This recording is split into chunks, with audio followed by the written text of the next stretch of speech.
Hello, and welcome back to yeah, you know what? No. You don't get to say things. Hello. You get to say things later. Hi, St. James. Here. How you doing? I'm doing well, Lauren. How is life? It's pretty good. I get to play D&D with some awesome people, you know? I Me love too. playing with these folks so much. Yeah. Hello, and welcome to Adventurer's Guide to the Multiverse. Another awesome action-filled episode with wacky antics. I'm your DM, Trevor Bettis, and we are going to have some interesting times tonight. I can't wait to see what happens. But before we get to that, our awesome players are going to introduce themselves. And we're going to start with the popcorn style. We're going to start with, you know what, St. James, since you already started talking. I'll take it. Hello, St. James here. I play Uthal. Yeah, you guys ready for April Fool's Day? Because it's gonna be fun coming up next Saturday, everyone. You guys want to find my socials? I'm on Instagram, St. James Collection, where I open up cards. Yeah, go there right now and just say Happy April Fool's Day. Yeah. I don't care what day it is, even if it's in the future. Go do it right now. Yeah, I'm actually going to do an April Fool's Day live stream. So get ready for that one. I really hope Box that means opening. you just never go live. Anywho, popcorn it to somebody else. Lauren, I'll just throw it to you.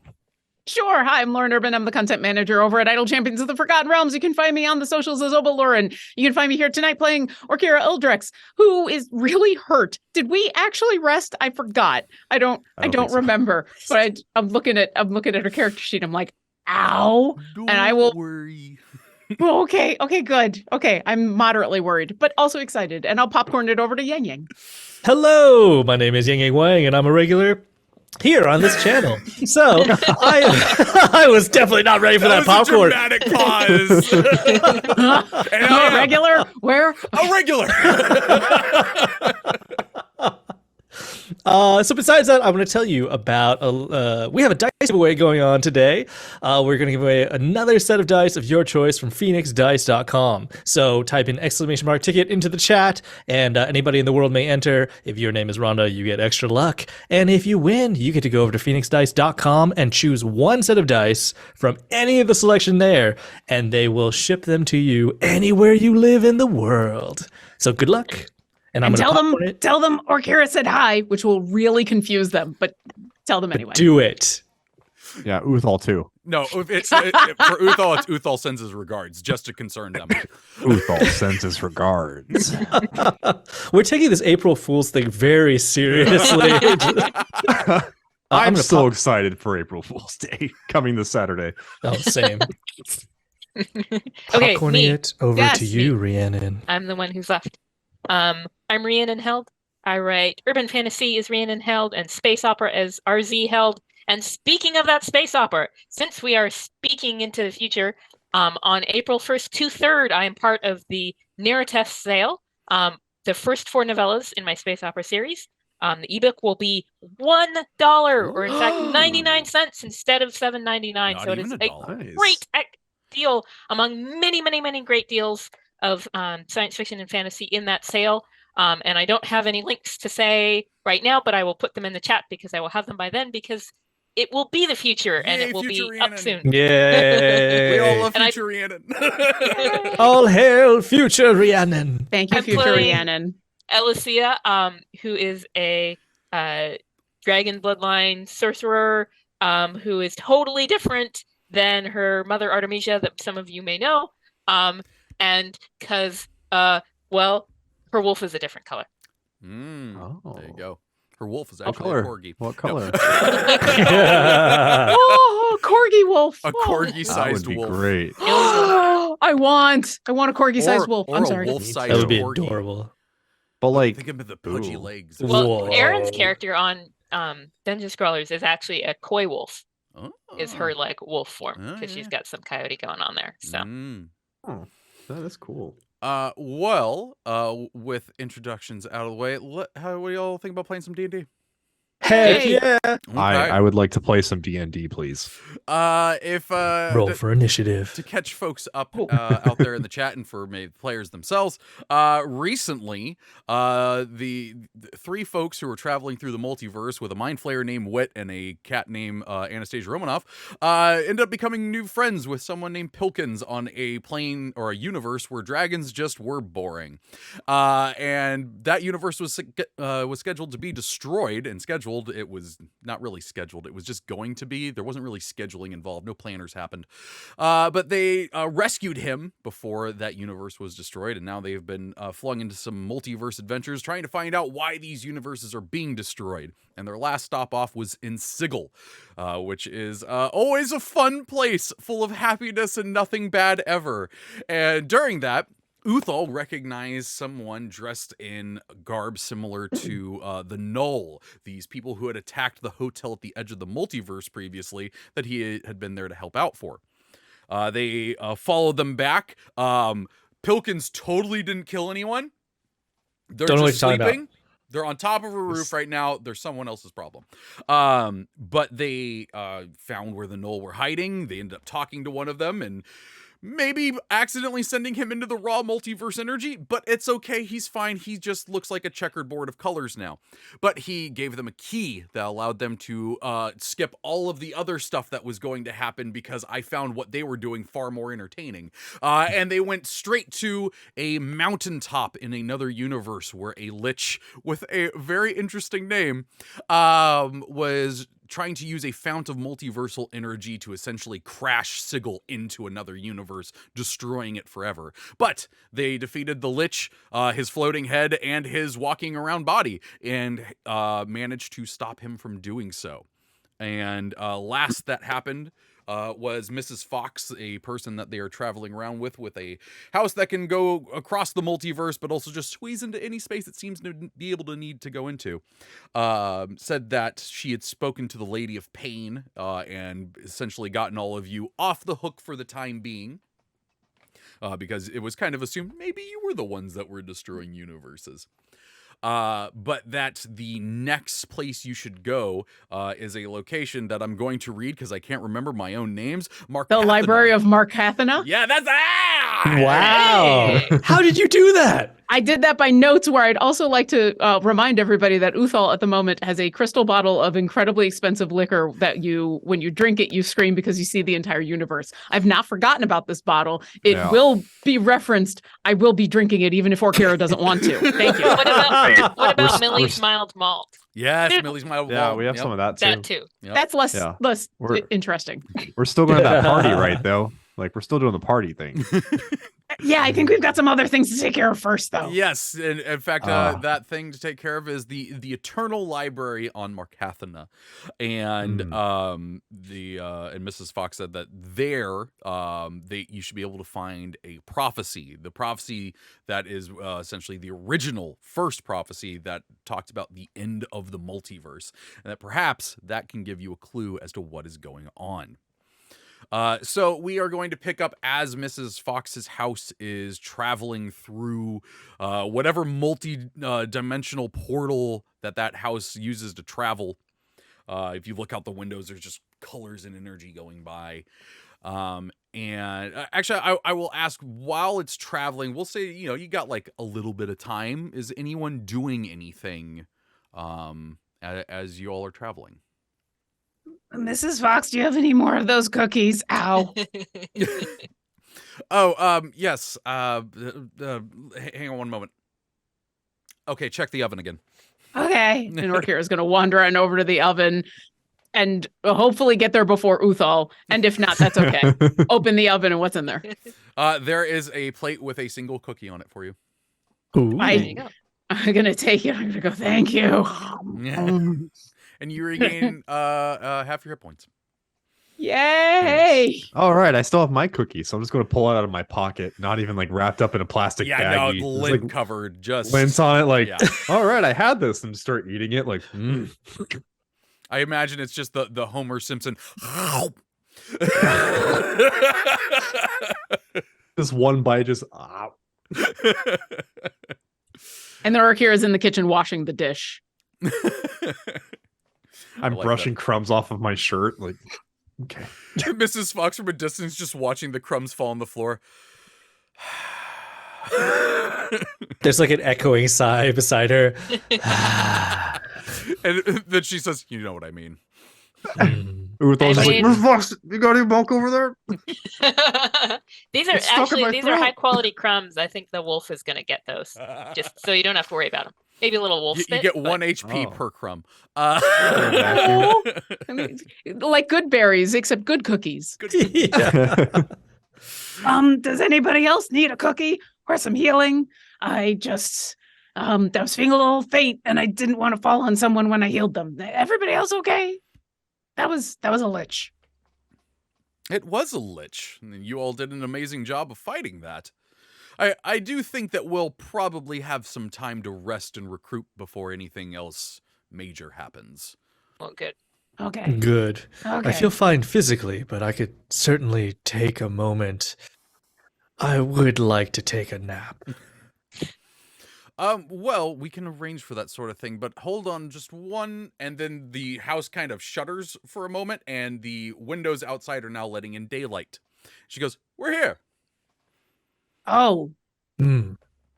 I'm always surprised. I don't know why. We travel across multiverses and it doesn't take very long, but I always think it's going to take a long time. Mm-hmm. So Mrs. Fox waits a moment. She goes, "I should probably give you a little bit of info about where we are first. So we are on Marcathana, which is a small rogue planet that exists out in wild space. The entirety of its surface is a library. It has an artificial sun that orbits around it to give it a day-night cycle, but it is completely separated from all other types of civilization.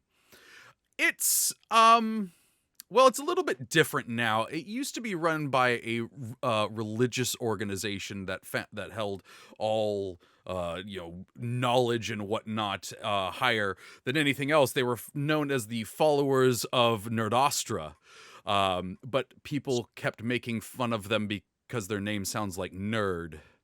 And Yeah, bunch of nerds. Yeah, that was kind of the reason behind it. They were recently someone became their new leader, Gavrin Holst. He decided they needed a new image for them, so now they are known as Ostra Inc., and it's a little corporate-y around here now. They went from being a bunch of clerics to a bunch of business people? Essentially. So Oh. vis-a-vis, like, say, Candlekeep, sticks up asses shorter or longer around here? Good question. Depends on what level of the ladder they're on, I suppose. Good answer. Yeah. They aren't the only ones that work here, though. A few of you've met the host, or not? What do they call them there? The robots essentially working at the hotel at the edge of the multiverse. You know, they kind of featureless silver people in silver suits. There's something similar to that here, but they're gold, and they have kind of like college robes, I guess you would say, professor's robes to make them look smart. It's all about the image here. Is there anything we should know in advance about getting a library card? Well, they don't quite give those out. I will say don't touch anything. Unless they... How am I supposed to read things if I can't touch the books? We'll have to fill out some forms. I love forms. When can Then we you're start? going to do great here. Pilkins, I'm so glad you're with us. What Yeah, happens if we touch Nominate some? you to take the lead.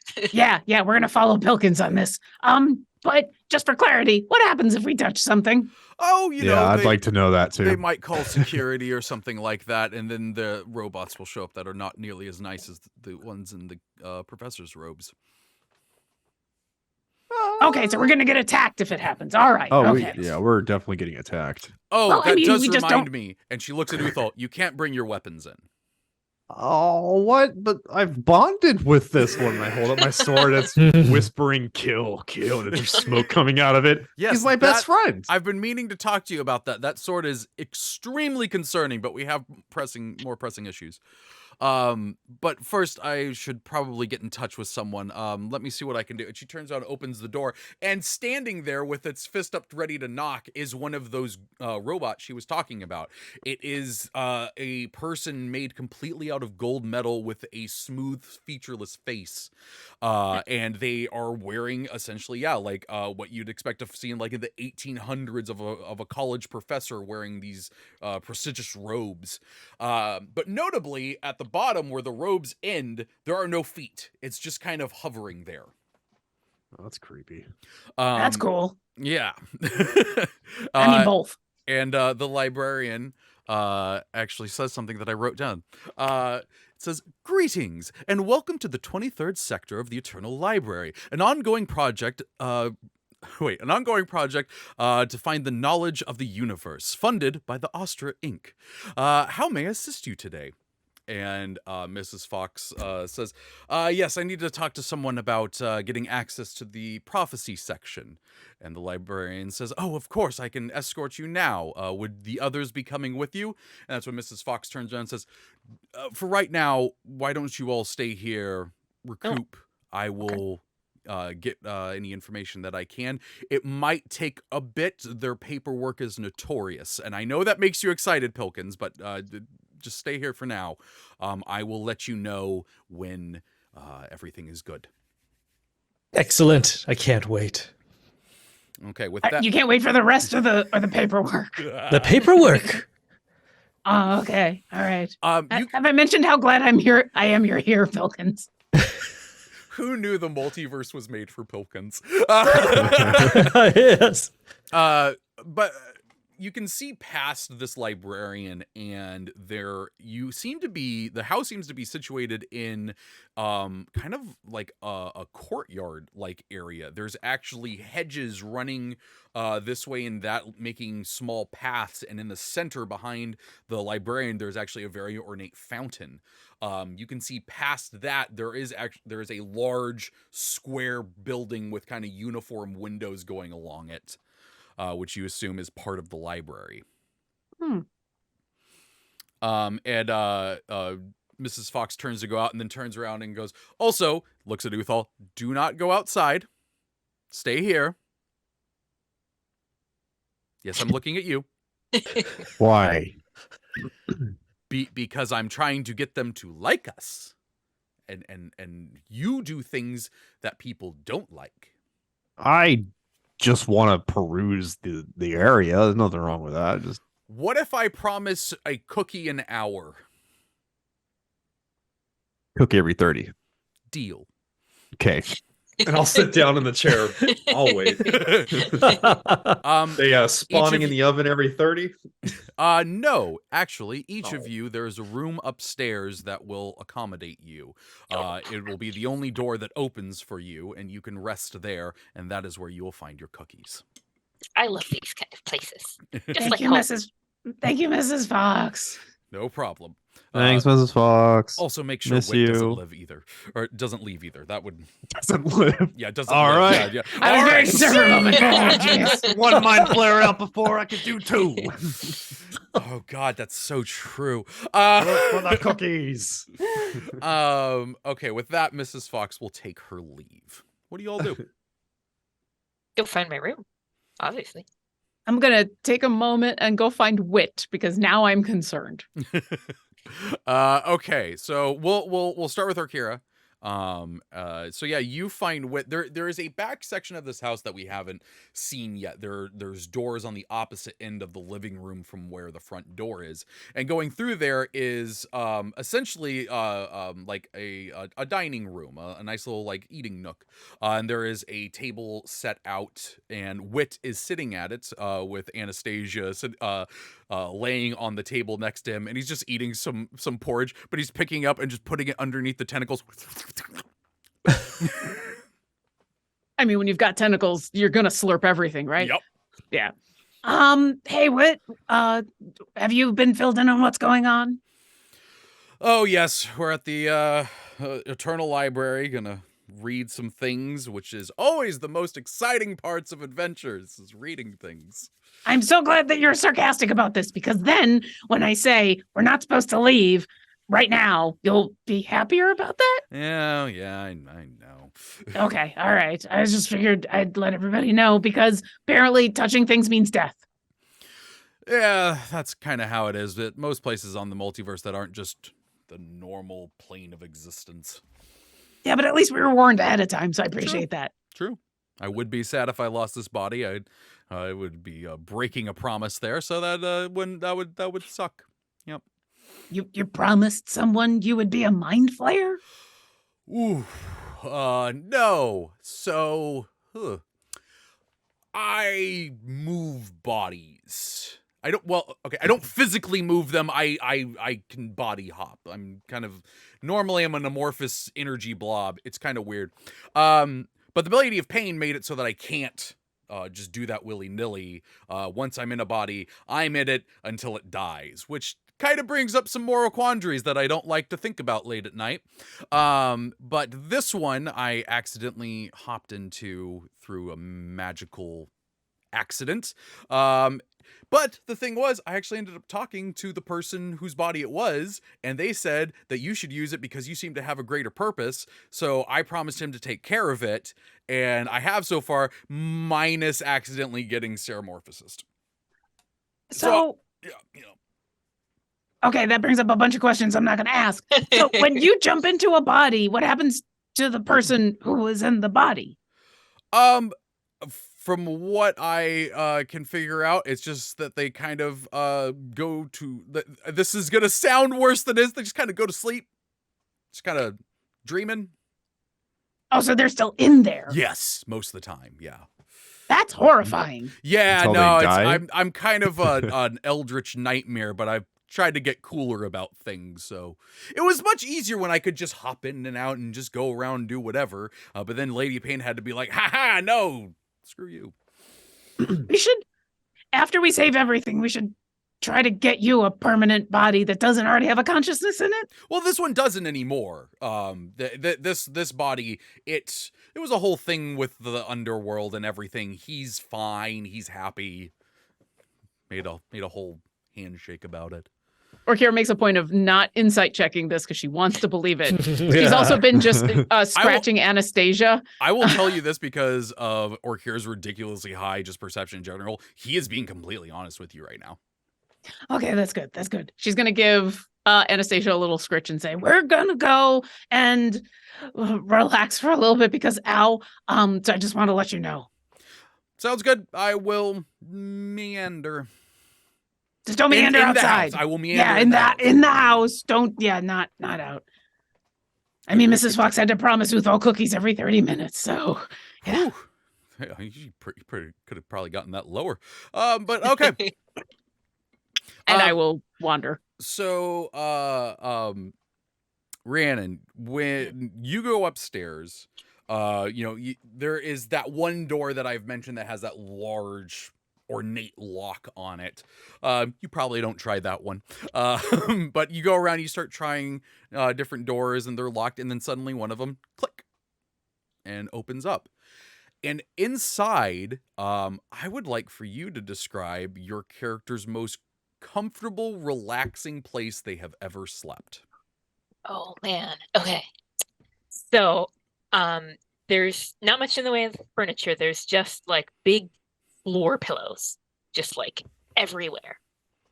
That might look kind of like dog beds, but they're floor pillows.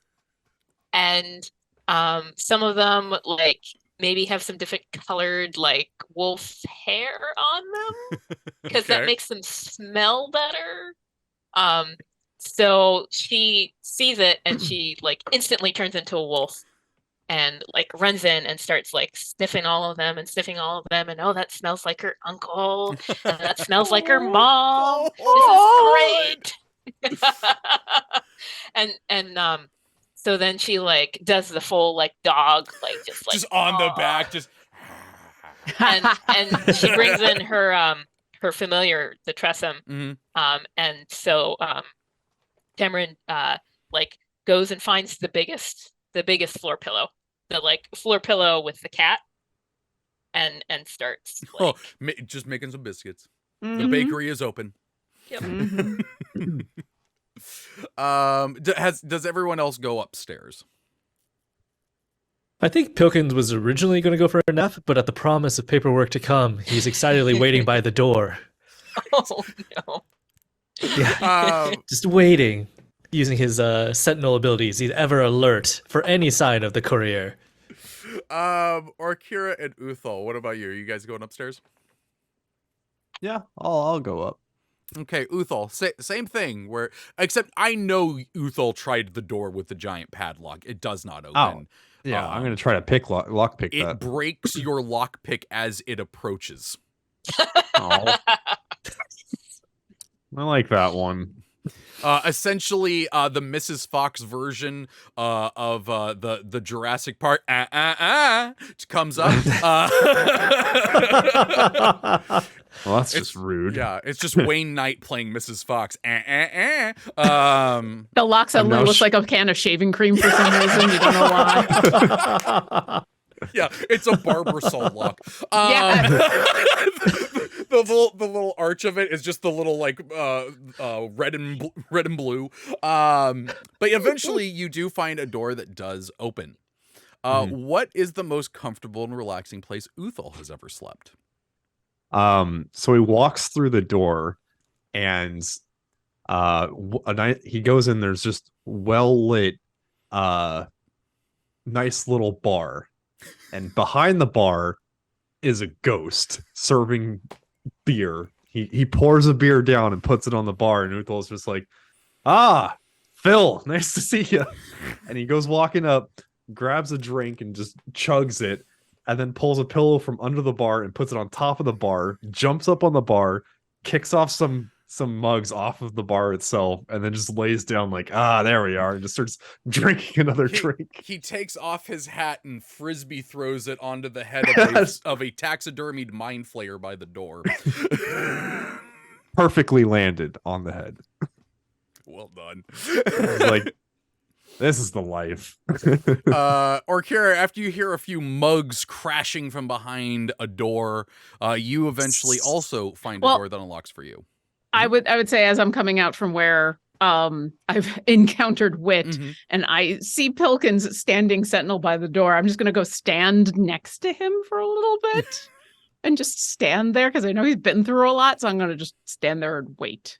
Oh, okay. I think in the meantime, like he's so excited, he's sort of forgotten about this arduous experience that he just had. So he's actually like taken off the clothes, his murder suit. Oh, good. And he's like folded it onto the side, and he just sort of, not even looking at you here, just hands it to you. And he says, "Please, put this deep into your haversack." Okay. When you want it, let me know. And as she's tucking it away, she'll say, I got the sense from Mrs. Fox that the paperwork is going to be a while before it'll come. Are you sure you don't want to go grab some rest? It's been a really long day? I don't remember how long it's been. It's been long. He's going to turn to Orkira and he's going to say, "Well, I think I'm all right. Since we started this whole experience, I haven't been this excited for something. I can't wait to see how much paperwork it'll be. Do you think I'll have to sign for all of us?" I mean, I would love it if you would at least sign for me, because I trust you. You'll probably have to sign for everybody. I don't know. I mean, maybe Alicia will want to do a little paw print. Uthal will stab it. Probably want to. I don't know. Yeah. I mean, he might sign it. You never know. You never know with him. Oh yes, but I'll definitely check all the fine print for them. It's not a problem. It's definitely my pleasure. Pilkins has a +30 to passive perception when it comes to documents. Passive paperwork. Passive paperwork. I love that. Pilkins, I want you to do all the paperwork that's going to make you happy, but I think you need to be in tip-top shape before it all arrives, because there's probably going to be a lot. So why don't we go upstairs and you find a room and take a nap? So that way, when it all comes, you are, rested and ready, because there's probably going to be a lot. Okay. I mean, I think, you've always been the most wise person. So I think that makes a lot of sense to me. I'll tell you what I'm gonna do. I have this little trick that I use at my tavern when I'm expecting paperwork, and I don't want to miss a second of it. And so he begins to cast like an alarm spell near the door, and he wants to set it to alert. Let's see, mentally alert himself when, I guess when the door is next crossed over. Okay. Is your alarm visible, or can we hear it, or can we see, like, what does it look like when you set up an alarm? So when he sets up an alarm, he goes over to the corner and he begins to like wave his arms or at his hands, and from inside of it, like this tiny little bell on like a string suspends from the air, and one of them's gold and one of them's silver. Ooh, Oh, that's adorable. That's very cool. Good idea. Good idea. Now we'll know about paperwork or intruders. Oh, I hope paperwork. I really don't want to greet any intruders. Same. But either way, it'll be good to know. All right, let's go find some rooms, and I'll wander upstairs with Pilkins. So I will say for the two of you, you actually notice you have to go a little bit further down these hallways, and they don't seem to quite go in directions that make sense for the layout of the house, but that seems just kind of par for the course. Eventually, Orkira, you do find a door that opens for you. What is the most relaxing and calm place Orkira has ever slept? So relaxing is a weird thing for her to think about, because Orkira has a secret superpower, which is she can fall asleep in 5 minutes anywhere at any time. Because you know what, sometimes people play D&D in order to live out their real life fantasies. And so Orkira can, once she learned how to adapt to her new body, she has this power of just like wherever she is, within 5 minutes, gone. But the comforting part, when the last time she felt that comforted, on Storm Herald, the flying castle that she used to live on with a bunch of her friends, there's a big courtyard that has a giant tree. It's a tree we transplanted and Penelope took care of, and it's huge. I think there's a dryad in there, and it's all in this grassy knoll that overlooks the edge of the whole place, and you can see the stars and everything. And because it's a safe place, and because it's this magical druid grove, essentially, the grass there is carpet thick and super soft. And the few times that she's had a chance to just kind of lay down in the grass and curl up, and she burritos her wings and just falls asleep. And it's actually the few times where she won't fall asleep immediately. She'll just kind of lay there and enjoy being in the soft grass, knowing that she's in a safe place and her friends are in a safe place, and she doesn't have to worry about anything, and just kind of enjoys settling in and then curling up and falling asleep. So it's just this big giant field of the softest, tallest grass possible. I love that. That's fantastic. It's gorgeous. Around that area, Pilkins, you also find a door that opens for you. What is the most comfortable and relaxing place Pilkins has slept? So the room opens and you see what seems to be a simple wooden interior. Outside a small round window, you can see there's an apple orchard, and the sun is just about to set over the horizon, and the window is slightly open to let in a gentle breeze and the scent of the apples. There's also a gossamer curtain like in front of it that just like blows just enough to allow the breeze in without letting in other things such as like leaves and stuff. And all of the furniture is of a size, I mean, think of like Goldilocks, right? Like it's like not too large, not too small. All of it is just right for Pilkins. And his bed, it looks like what normally would be a bed for a small young peasant boy, but it's larger now, magically larger to fit his adult size. And the sheets are magically warm to be that perfect temperature. That's like essentially just like perfectly warmed by sun-kissed rocks, and it's got the scent of like the scent of the Daleland wind inside of it. I love that. That genuinely sounds very relaxing. I love everything y'all picked. Normally, you can only enjoy that moment for like 5 minutes before the sun sets. It's too dark and it's too cold, and then like who knows what bugs get in. But here, he magically gets to enjoy it for like a whole evening. It's true. He does. Oh, nice. And a whole evening does go by. You all are able to get a long rest in. And heal up to your full hit points, get all your magic slots back and all that fun stuff. Yay! Or All our luck points are back. Yeah, luck is on the menu, boys. Yeah. on the menu. Orkira, you are the first to be awoken. And essentially in this courtyard that you're in, there's just this standing door out near you that you entered through.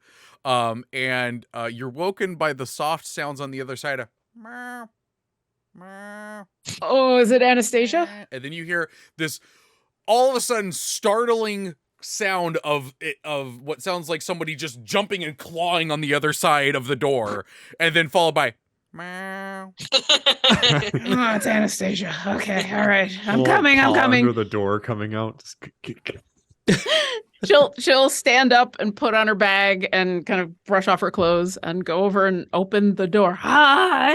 Yeah, and sitting on the hardwood floor, looking up at you, is Anastasia. Meow, meow. Yeah, meow. And Meow to you too. She stands up and she starts walking around you, asking for pets.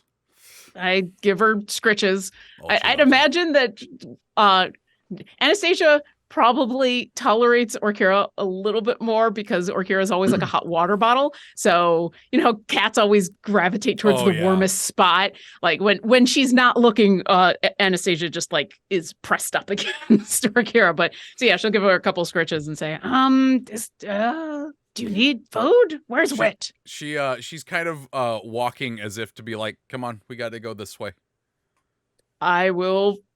I'll take one last look behind me at the courtyard and the grass and have a wistful moment thinking of my friends, and then close the door and follow. She walks over to the door you saw Pilkins go through, sits down and goes, meow, meow. Let me make your life easier, okay? And I will gently knock. Pilkins, you're awoken by the sound of knocking on your door. Yeah, a moment later, the door cracks open, and you see like a sleepy, rubbing sleep from his eyes, like Pilkins. He's got his little triangular pajama hat on with the little puff at the end. It's striped pajamas. That makes me so happy. First off, that hat is adorable. I don't know how it stays on your head the whole night. Second, morning. Ready for paperwork? Yes! I had the most awful nightmare, but I'm glad that, there's paperwork awaiting me this morning instead. Yeah. I'm guessing Anastasia is our wake-up call, so do you need a moment to get dressed and I can go help get the others? Oh, yes, thank you. I would appreciate that. And he goes back inside. And I will follow Anastasia because I get the sense Anastasia knows where Uthal and Alicia are, so I'll just wander following her. Okay, where are we going next? the next person to hear a knock at the door is Uthal. We're closed. I mean, you can say that, but the cat's not going anywhere. Oh my God. Right. You just hear some crashing. It's just some footprints, like just without shoes, so just foot slapping. I open the door and I'm sitting there with like a blanket around my shoulders and a beer in my hand. I'm like, oh, what? Or is going on? Morning beer. You see a want some? tavern behind him that has the exact same layout as Pilkins, except it looks completely different. Thanks for the offer. It's a little early for me for beer, but no, I appreciate I have the... some orange juice if you want me to mix some in. I mean, a mimosa would be nice, but I think I'd better go help with the waking up. Yeah, I guess it's time because the cat's here. Meow. Hey. why is fine? And I'll just finish it up, grab my hat, and just chuck the blanket away. We've already woken up Pilkins. They're getting ready, so we just got to get Alicia. And I'll look at the cat. I'm gonna pat the head on the mind flare and just start shutting the door like, I miss you. And then just leave. Alicia, you are woken up by the sound of knocking on the door. Well, Orkira will hear like the sound of when a dog is like totally shaking, but then it's a half elf who opens the door, and then a Tressum like goes flying out into the hall and probably like dive bombs Anastasia. Sorry, Anastasia. Morning. Morning. It's cat o'clock. Meow. See? Wow. Okay. Cool. I guess that means we're leaving or something. I woke up Pilkins, but yeah, I guess it's that time of the morning. Hey, Anastasia, is there breakfast? The cat just goes. Meow. That's not a good sound. No. Really need a good 8-egg breakfast right now. When you Well, all you're the one who gets lots of cookies. Your cookies will have stacked up all night. Oh, you think they're in the oven? No, she said it was going to be in your room, remember? Go look in your Oh, room. You're hold like on. all open in the a door corner. again, You got and like a stack of cookies in the corner. actually part of the crashing you heard was all of the cookies falling to the floor. Bill, how could you let this happen? Phil just goes, "I'm not actually real." I don't care. You're real enough. And I start scooping up all the cookies into my hand and I start walking out. I'm like, make sure the customers are taken care of. I shut the door. Breakfast beer and breakfast cookies. I'm going to Alright. wait for a real breakfast. Yeah. It's a little too early to have to deal with cookies and beer, but I appreciate it. Cookies and beer, cookies. Sorry. So when you all make it downstairs, you see Wit that sitting on the couch, kind of sprawled out, and there's a coffee table in front of him, and standing in the coffee table is Mrs. Fox. In? Yes, as in like her legs pass through the coffee table. And Wit says, "Oh, good, you're here. This is Mrs. Fox has got a projection of herself to talk to you." Oh, okay. I'm gonna point this out because there's conversations chat. Yes, St. James's video froze. He's fixing it. So, Space Uthal. We'll get it. We'll get it working there. Wait, you know what? This is actually one of those moments where we should get a quick clip that says like 1 moment later or something, and then you can just use it to cut and splice. That sounds like a lot of extra work for future Trevor that I might not remember to do. It's very, I don't know. I think it's easy, but well, I appreciate that present Trevor is concerned about future Trevor's time. it's and not so, yeah. concern. Yeah, no, it's good. It's being honest with myself. I mean, why not both? Yeah, that's true. St. James, can you talk? Yeah, I'm here. Okay, well, we'll I'm just trying to fix as you this. as you figure it out, I'll talk to you about what's going on. Hey, look, Hey! it's back. Ah! Didn't even hit. There we go. welcome. So yeah, you see Mrs. Uh-oh. Fox standing in. Jesus. Immediately. Uthal okay. comes downstairs, realizes that he still has more There we cookies go. upstairs, and goes, Uh-oh. "Uh-oh." Oh no! Eating Wait, cookies. hey, It's welcome fine. back. So yeah, Mrs. Fox is standing in the coffee table like a ghost might, just kind of passing through things. You do see though that she looks a little bit different, because she's covered in a bunch of swag. She has a scarf around her neck that says Astra Inc. and a bunch of times down it. She's got a water bottle in one hand that says Astra Inc. on it. She's got a ball cap on, Astra Inc. Just covered in Astra Inc. swag. And she says, "Ah, good, you're awake. Hello. So I've gotten everything worked out. It was a lot of paperwork. I'm sorry, Pilkins, you can fill out the ones later. But he's like, promised paperwork. I was promised. Don't worry, you'll get your fill of it later. So he's actually wearing like a white mask, like a overnight mask. It's Yeah. like a thin white cream, and it cracks when he gets angry. I love that. So she says, "So I had to travel essentially across the planet in order to reach the people that would allow us to take a look through the prophecy section. I've got it all worked out. Someone will be arriving at the door shortly in order to escort you there. Just remember, don't touch anything. They're going to take you straight to the prophecy section, at which point you can start, Pilkins, you can start filling out paperwork. Everyone else, you can start looking through things and trying to find the first prophecy. Remember, it's all about the destruction of the multiverse, the first prophecy, all that stuff. Do the best that you can while I try to make my way back here without a duffel bag full of junk. Oh, so that's why I thought maybe you were just a fan. I just found that the more I walked around with, the happier they seemed to be in saying yes to things. So I just kind of, as the young kids say, went with it. Okay. Oh, that is very good to know. Mental note, everybody, let's say yes to all the swag. I was going to say If we yes anyway. must. That stuff looks cool. You look awesome. I'll just be impressed if they have t-shirts my size. Same. Okay, who's coming to escort us? One of the library people? No, it is one of the Ostra Inc. employees. They decided to have what they refer to as a real person, which seemed a little weird. That's rude. Yes, to escort you there and supervise. Do you know what their name is? I don't, because apparently it was for that sector that they were going to be sending them over. Yes, I will be back. By the way, take Wit with you. I don't want him lounging around as much as he is. And she just kind of gestures to him on the couch. Eating potato chips, watching TV. Just shoving them under the tentacles. What? Okay. Okay, well, best of luck. Hope you find something soon, quickly. Who knows? All right, bye. And then she just vanishes. Okay. Oh. So apparently we're her only hope.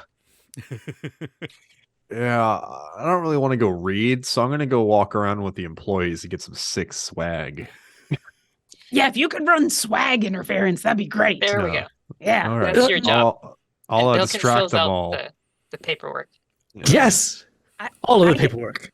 I might be able to help us find the book, but once we find it, someone else is going to have to read it. I volunteer. There is a knock at the door. I'll get it. And I walk on over and get the door. You open the door, and standing there is a elderly-looking tiefling.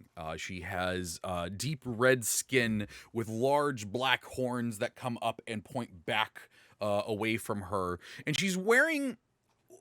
The best I can describe it is the combination of wizardry robes and a business suit. So, like, it's kind of got the flowingness of wizard robes, but also has a tie. I was totally picturing like pantsuit. Like, my like wizard suit with tie. She says, "Hello, welcome," and she starts handing out gift bags with Ostra ink on them. She says, Oh, "Thank you. neat.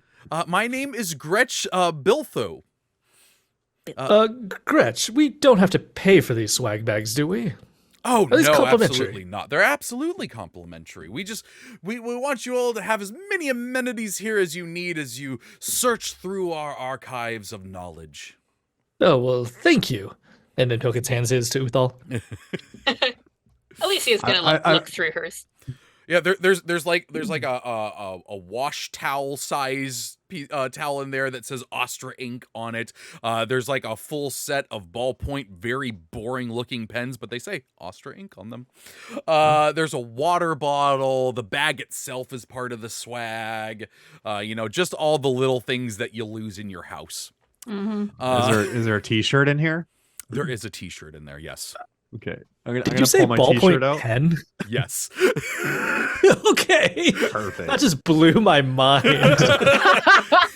In this fantasy world, what? Yeah, no, I love the idea of Pilkins finding his first ballpoint pen, and it's the boring one too. That is, it's like the translucent thing with just that one cap that you're gonna lose. Yeah. It's just like I can just fill out so much paperwork with this. I don't have to have an inkwell or anything. That's Pilkin's most amazing magic item so far. That's the one he cherishes. Yep. Yes. Pilkins, if you look happy about that, I've started to root around in my bag just to see. I will hand you all of my ballpoint pens. Oh, is this Christmas? Yeah, and then Uthal, do you pull out your shirt?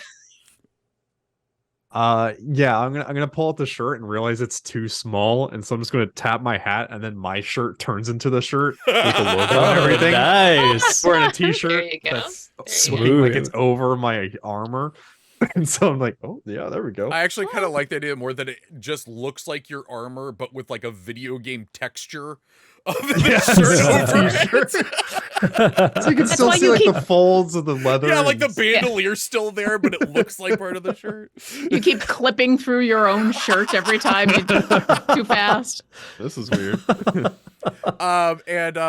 Gretch says, I've been instructed to take you all to the prophecy section, which is a few sectors over, so it's going to be a little bit of a walk, but nothing too unbearable. I do need to remind you all, though, that no weapons are permitted outside of this house? I guess it's a house. What about friends? And I pull out my sword and it's just whispering kill and it's just smoke coming out of it. That, no. Oh. Sorry, No. buddy. I'm gonna have to leave you behind. Uthal, maybe this is a healthy part of your relationship with this sword. You know, time away from each other is usually good. Yeah. Gonna They'll be- miss him. Well, they'll be waiting here when you get back, right? It's true. So I'm just gonna put it down and then you'll see like some smoke come from my hands. Like it's been kind of just like draining me for a bit. And I'm like, wow. Haven't been away from that for a while. Wit's just like, you should probably get that checked out, buddy. That's fine. I wanted to remind everyone, Wit has a Scottish accent that I'm just not going to do because I don't want to upset people. But he's still talking the way that I have him.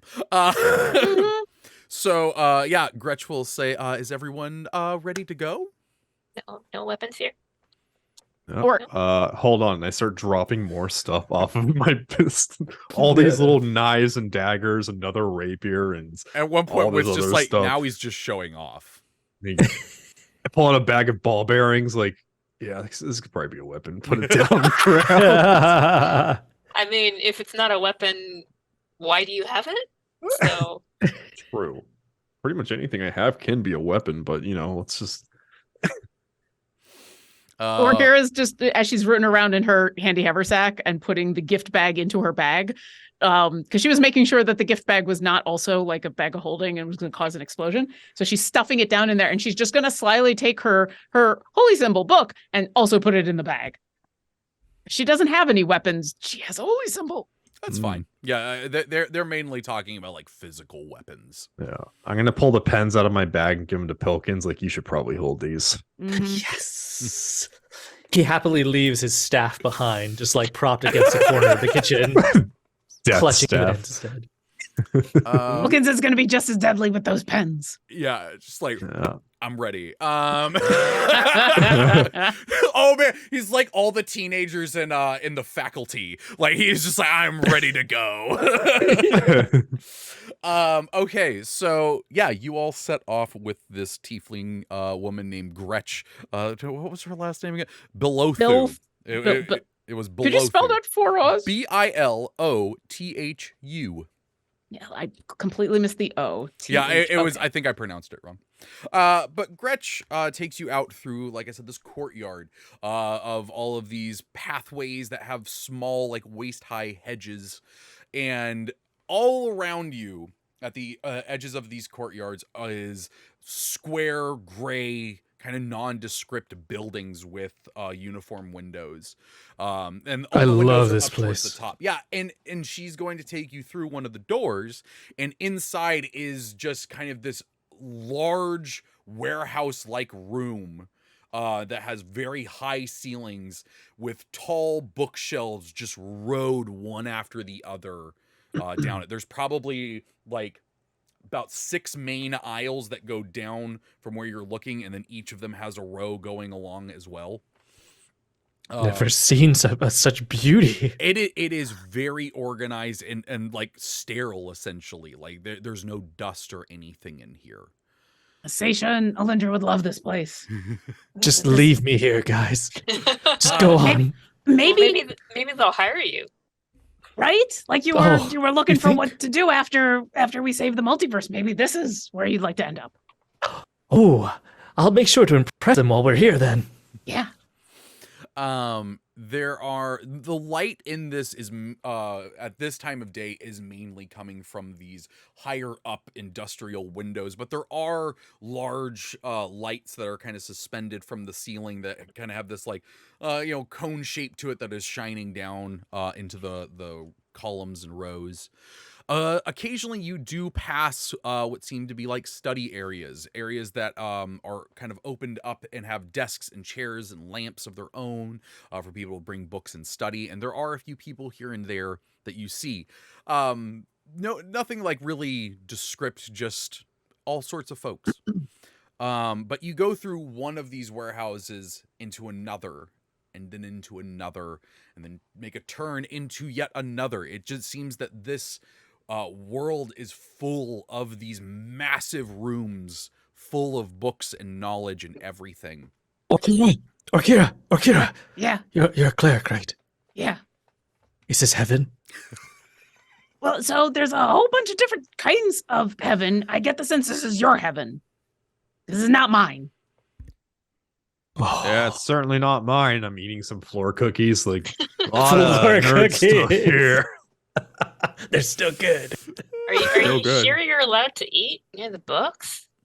I don't know, and I'm just eating and crunching loudly like no one said anything. Uthal, we have to make a good impression so I could stay here. Remember, don't touch anything, right? We're all agreed on this. Mm-hmm. Wit is laughing to himself and just being like, I love that we brought Uthal to a library. I think this is just going to be a great time. I appreciate that Uthal is keeping themselves busy eating cookies. Yeah, otherwise I'd be picking up books, throwing them all around, so. Very smart. Yeah, Gretch goes, please do not do that. Well, you took my sword. Eventually Gretch says, the next sector will be the prophecy section. So we are just there, very minor walk. And you are passing through these rows of bookshelves and everything, and you're coming to another set of large doors, and suddenly a large metal piece of metal slams down in front of it. With kind of these warning signs on it, and then a alarm starts going off, and the metal doors start closing on all of the windows.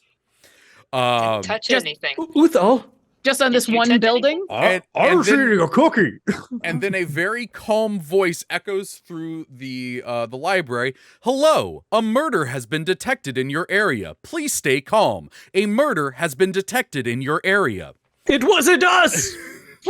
Why do they have that alarm preloaded? And then How many murders have there been? you all hear a More than one, apparently. you all hear a psh, and you turn and look, and from further into the middle section of this library sector, what looks like a red flare shoots up into the air. And it's at this point that you all realize Wit's not with you. Well, crap. And Gretch goes, that would be where the murder was. We should adventure. go check that out. I mean, Yeah, I want to go see a murder. Let's go. I am an official cleric of a deity that can do things, so maybe I can help. I know a little bit about Well, death as well. Can we drop Pilkins off in the prophecy section first? Like he can get Ooh. started? Good idea. Paperwork. That door was to the prophecy section. Oh. We are currently Dang locked it. down in here until security says otherwise. Let's get moving and I'll try to contact someone. Please Good. don't touch anything. Maybe there'll be some paperwork with the murder that I can help them out. Oh, Pilkins, there's always paperwork with murder, trust me.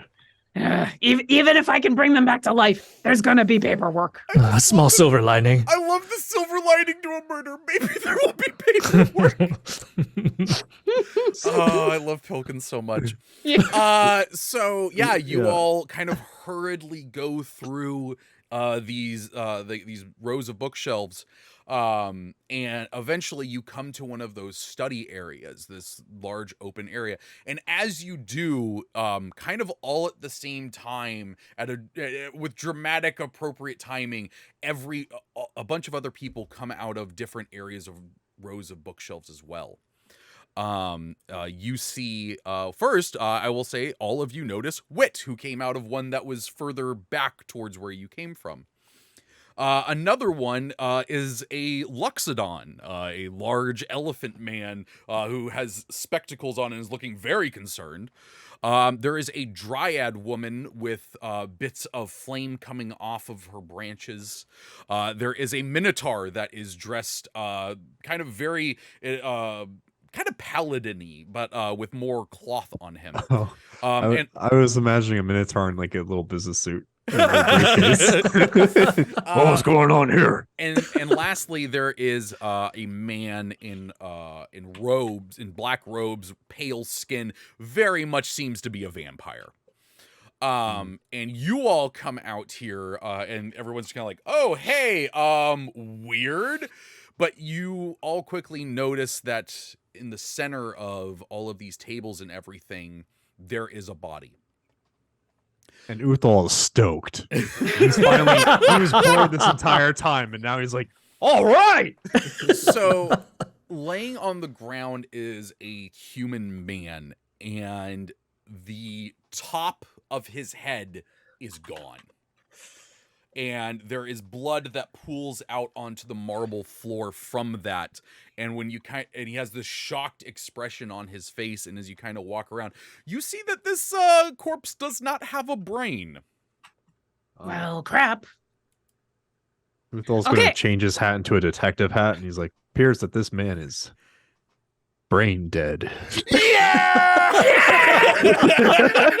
Put my sunglasses on. Just the speaker, the voice over the speaker, the very calm one. So like, yeah!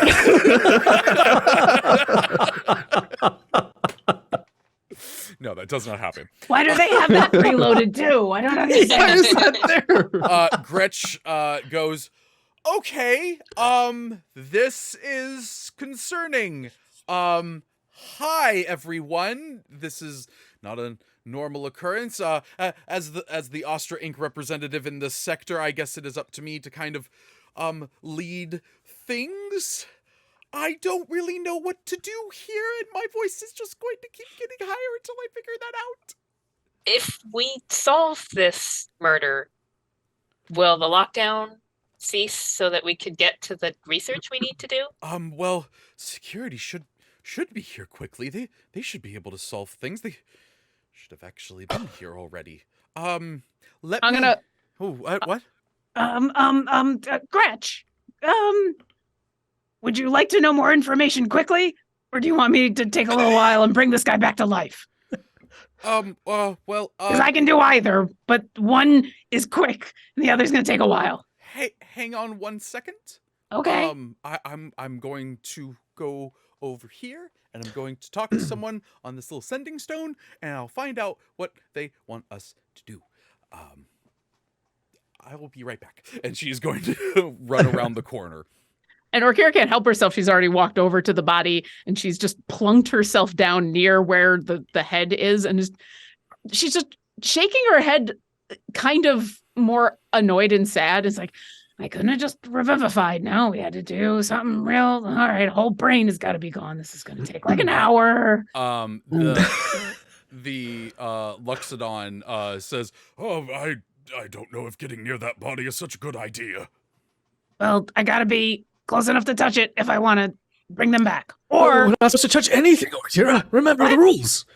Well, I haven't touched them yet. I'm waiting for the nice lady on the sending stone to tell me what they want. Let me do the scent trails first, and then you can get in here, Orkira. And then by then we will know what Gretch wants us to do. Okay. Yeah. So while you all are saying that, though, the vampire-looking dude says, "I don't really know why we're bothering with that. It was obviously that dude," and points at Wit. That is how a mind flayer flays someone, and that is a mind flayer. Like, are you all not seeing that? Oh no, Yeah, he's but- cool. He doesn't do that kind of stuff. Yeah, he's not actually a mind flayer. Nasty, not for me. No.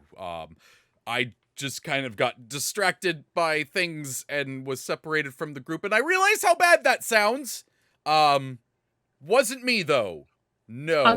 I concur. Do you notice the little bits of oatmeal under his tentacles? He doesn't He's happen just to like- eat brains. I don't know what you're talking about. No, keep the oatmeal. I'm gonna make hardcore eye contact with this vampire and say, that's really prejudicial to just assume that the one mind flayer in the room is the one who ate this guy's brains. Does that mean? There's a brain gone and a mind flayer here? I mean, come on. I mean, would you be upset? Would you be upset if someone had been drained of their blood and we just automatically assumed it was you? Well, I mean, I would get it. Yeah, but it would be rude, right? So let's not make any assumptions. Also, Yeah, don't bare your teeth at me. I'm already trying to not be prejudicial towards you.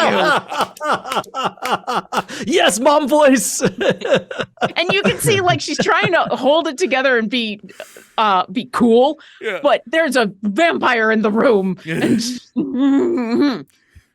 And Like vampires sorry, eat Ugo. brains too, so how do we know it's No, not you? I'm a Damphier. I'm not even a full vampire. Like, I can. What does that control even mean? Like, yeah, I I can don't know control what that. that Like, I means. mean, come on now. Like, I'm not gonna eat a brain. It's weird. I'm gonna look Well, over at that's Alicia. what and- A Sorry, go ahead. vampire would do if he didn't want to get caught. Yeah, Alicia- Alicia is a wolf because she's all like, Hmm. y'all can talk. I'm gonna get the sense before they start to fade. Yeah, So go she's- get some sense and then tell me, and then we'll talk with this guy. Doing the nose all around the guy. So yeah, you sniff the dude, and his scent is very odd. It actually, now that I think about it, might smell a bit like Pilkins. Like very kind of clean, lots of scent of papers, and just kind of all around not very suspicious. But what you pick up around him is a little weird. It's not something you've possibly smelled before. Has Alicia ever had any run-ins with mind flayers besides Wit? I would think not. It smells very, very close to the kind of mind flayer scent that Wit gives off. But not identical. No, there's something weird about it, but you can't quite put your finger on it. Well, she's gonna come back to half elf and sort of like come up behind Orkira and be like, so I smelled some stuff. Are we done with the vampire Dampier? We done with him? I mean, it depends on what you mean by done. I'm kind of suspicious of him still. I think we should tie him up. I got some Well- rope still in my bag. They didn't I take mean- this from Oh, me. Well- just because I pointed out the obvious thing, we gotta tie up the Damphier now. I don't know. I don't want to get. smelled, and it wasn't anybody here. Oh, So just we put can my all calm down. rope It back. wasn't. She's gonna point to the vampire. It wasn't him, and she's gonna point to it. It wasn't him. It's somebody who isn't here right now. So we got all calm down, and then we can find that other person. I'm ready to kill another mind flayer. Let's go. Wit Cool. knows- Please two of not them. split up to hunt them, though. Sorry. Yeah, let's not split up because there's already been one murder and it's going to take an hour for me to bring this person back. If I got to bring more people back, we're going to be here all day and we're never going to get done. I forgot what we were doing here again. Paperwork. Oh yeah, paperwork. That's right. The That's right. prophecy. Yeah. Um, Oh yeah. bring Yeah. Oh, boats. and that. Sorry, there was like healing things to do and I got very focused. Gretch comes back out from beyond a corridor, slipping the sending stone back into her pocket, and she goes, "Okay, bit of bad news. It turns out that there was a security breach on the other side of the planet." That required the security team to go over there, and getting back is going to take some time. They aren't going to be here for 12 hours. At which point this sector is going to stay locked down. Do Okay. you have any weapons for us to use? We're going to hunt. I don't. It's awkward. Is there any like flagpoles or anything? No, there Like are no wooden flags. No, flags? there are no wooden any flags. wooden? Also, I'm surprised Alright. you're not worried that we have nothing to eat for 12 hours. I mean, you ate all your cookies already, right? Yeah. I'm not thinking about that. I'm thinking We about how have to plenty make a of good weapon. berries. And those are, Pilkins offers like Better than handfuls of nothing. good berries. despite the name, they are not very good. Not yet. Excuse you. My stomach's already starting to gargle. All right. All right, so Elysia's gonna like gesture, our group in a little bit and be like, "Oh, I didn't want to say around the other, but I think it is a mind flayer, but not wit, but like weird. It was, and clearly she's sort of trying to take sense and put them into words, and it's not working at all. She's like, it smelled like, and that it's not right. Do either of you two understand that? No, Kinda. I don't speak wolf. I mean, I just got the whole it smells like wit, but not wit. So it smells like a mind flare. But that was enough I for know. me. I've smelled a mind flare before, and they do not smell good. Yeah. Hmm. Okay. Do I had to we wash mine a lot of times after getting taxidermied. It's fun. I've been meaning to not ask you about that. You keep bringing it up, and then I have to remind myself I don't want to ask you about that. Do we think it's anybody here pretending to be something else? Ooh, that's a good thought. Can mind flayers? That vampire is kind of suspicious, actually. Well, because I have a few options, and I know that usually the fourth wall hates it when there's a cleric around during a murder mystery. So I want to make sure that I'm doing the right thing. So, sorry, DM. So, I mean, if you give me an hour, I can bring this guy back to life, or we can talk to him right now. Although, and stage whisper, if it was another mind flayer, I think if this guy just says he was killed by a mind flayer, that's not actually going to help Wit's case. Or No. we could, and I'll look at Uthal. Who are you still dressed like an detective? Yeah. Or we can do a interrogation, and I can make sure no one lies. Oh, I'm fine interrogating someone. You wouldn't. Yeah. All you need Yeah. to do is ask questions, and I can tell you if they're lying. Oh, or not. I'll ask questions, and I got 2 fists that go with them. We're not allowed to touch anything, Uthal. Not even each other, right? Hey, Pilkins. Security's not going to be here for 12 hours, and I pull a book off the shelf. Leave me alone. Come on. Look at it. Pilkins. Alicia almost touches him, and then she remembers like not to put her hand Look, on him. They can't stop us. Nothing they can do here. What are you Pilkins, doing? Books, do you I Pilkins. have want a to stay notebook? here, Uthal. Get I'm a gonna put this notebook book and over start here. taking And notes. this book over here. You're in the wrong spot. Complete Pilkins. chaos, Pilkins. It's out of order. Chaos, Pilkins. It's out of order. Can't Carol, stop us. Door's you locked. kick We can do Uthal? whatever we want. I Come on, do move love a that little. Uthal is the walking embodiment of no one's gonna know. They're not Mhm. gonna know. What's How gonna could they know, know? Pilkins? Picking another book up. Just touch it. I would sort those books back in the rightful place, but I'm respecting the rule not to touch them. At least now we know if we touch something we're not supposed to, that it doesn't just teleport people on in here, which is actually kind of sad. That would have been Or- helpful. That's true. Cut off their heads and steal their brains. Well, and back to that. Pilkins, Or take notes. freezes them in During time, our though. interrogation. I'll put the books down and everybody follow me. And I'll go back over to where the vast majority of people are. And And at that point, when you turn around over there, the Luxodon, the Dryad, and the Damphir are all kind of together, and they're like, "We've decided we're gonna go search for whoever did this." Splitting up is a bad idea. Yeah, you guys are all Well, going to we're die. going to be stuck in here for 12 hours, apparently with whatever killed Thor over here. So we need to go find it and kill it. With what? wait, Thor? You know this guy? And I'm going to look back over at the guy. Does it look like Thor? No, it doesn't. It doesn't look like. Yeah, I actually it looks like Chris Hemsworth, not Chris Hemsworth as Thor, but Chris Hemsworth.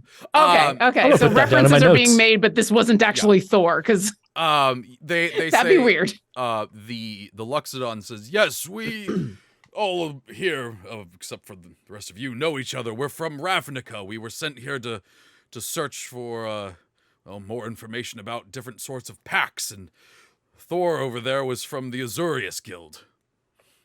Well, Thor can still be from the Azurius Guild. I just need an hour. We're concerned that someone here might be lying about this. So before we go off and hunt, and Orkira's just going to stamp her foot and say, no, nobody fight me. And she's going to cast Stone of Truth. And it's a 15-foot radius sphere. So she's positioned herself where everybody would be inside it. And she's going to announce, no, nobody fight this. Now, if someone wants to fight it, they have to make a charisma saving throw DC 20. And I will know if someone has succeeded or failed against my save. Kids, So, this is also- why you always prepare stat blocks, even if you don't think you're going to need them. Yeah, sorry. I might have, yeah. No, it's totally fine. I was like, I thought I had thought about enough things, but I was like, okay, there's that was one of them. I need. This does also mean that Pilkins, Uthal, and Alicia have to also either accept the spell or try to resist it. Uthal's just going to resist it anyway. All right, roll me a charisma saving throw DC 20. All right. Accept it. Alicia's accepting it. I apologize if this is broken. The captions just give me a few moments. Nat 20. Nat 20. You would, okay. Oh, Orkira my gives you God. the dirtiest look because she knows who saves against the spell, and she like scowls at you like, I asked you a thing. So yeah, I need to know who else is saved and who else is. What are you hiding? I'm not going to tell you. I mean, Pilkins, you should take notes if we're going to investigate with your new pens. Yeah, Pilkins takes like a handful of pins in each hand, and he like twirls them expertly, and he clicks them both, so both the the pen nubs are extended. You said it was a charisma saving throw. charisma DC 20 is my, yep. Zone of Truth. Not Zone of Truth or Dare. That's a different spell. The Minotaur saved. I glare at the Minotaur. I'm like, really? I'm trying to help. And I wish the Zone of Truth or Dare was a real spell, though. That would be I know. super fun. I know.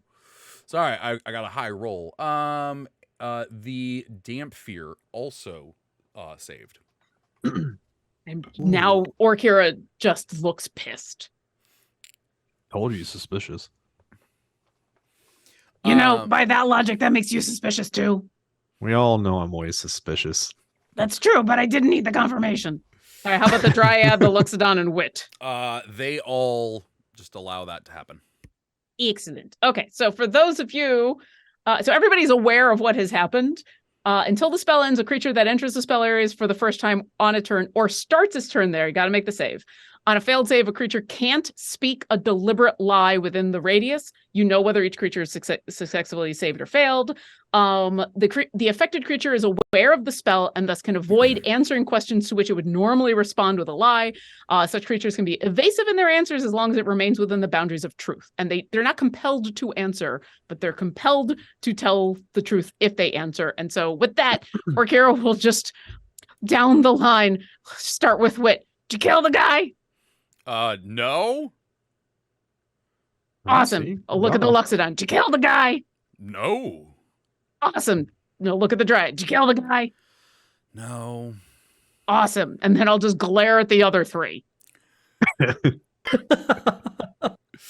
three of you get to continue to be suspicious. The Damp Fear says, I did not kill them. Again, do not have a taste for brains. The Minotaur. If only you had submitted to the spell, and then I could verify that that was the truth. But no, you gotta be a vampire. You gotta be an undead.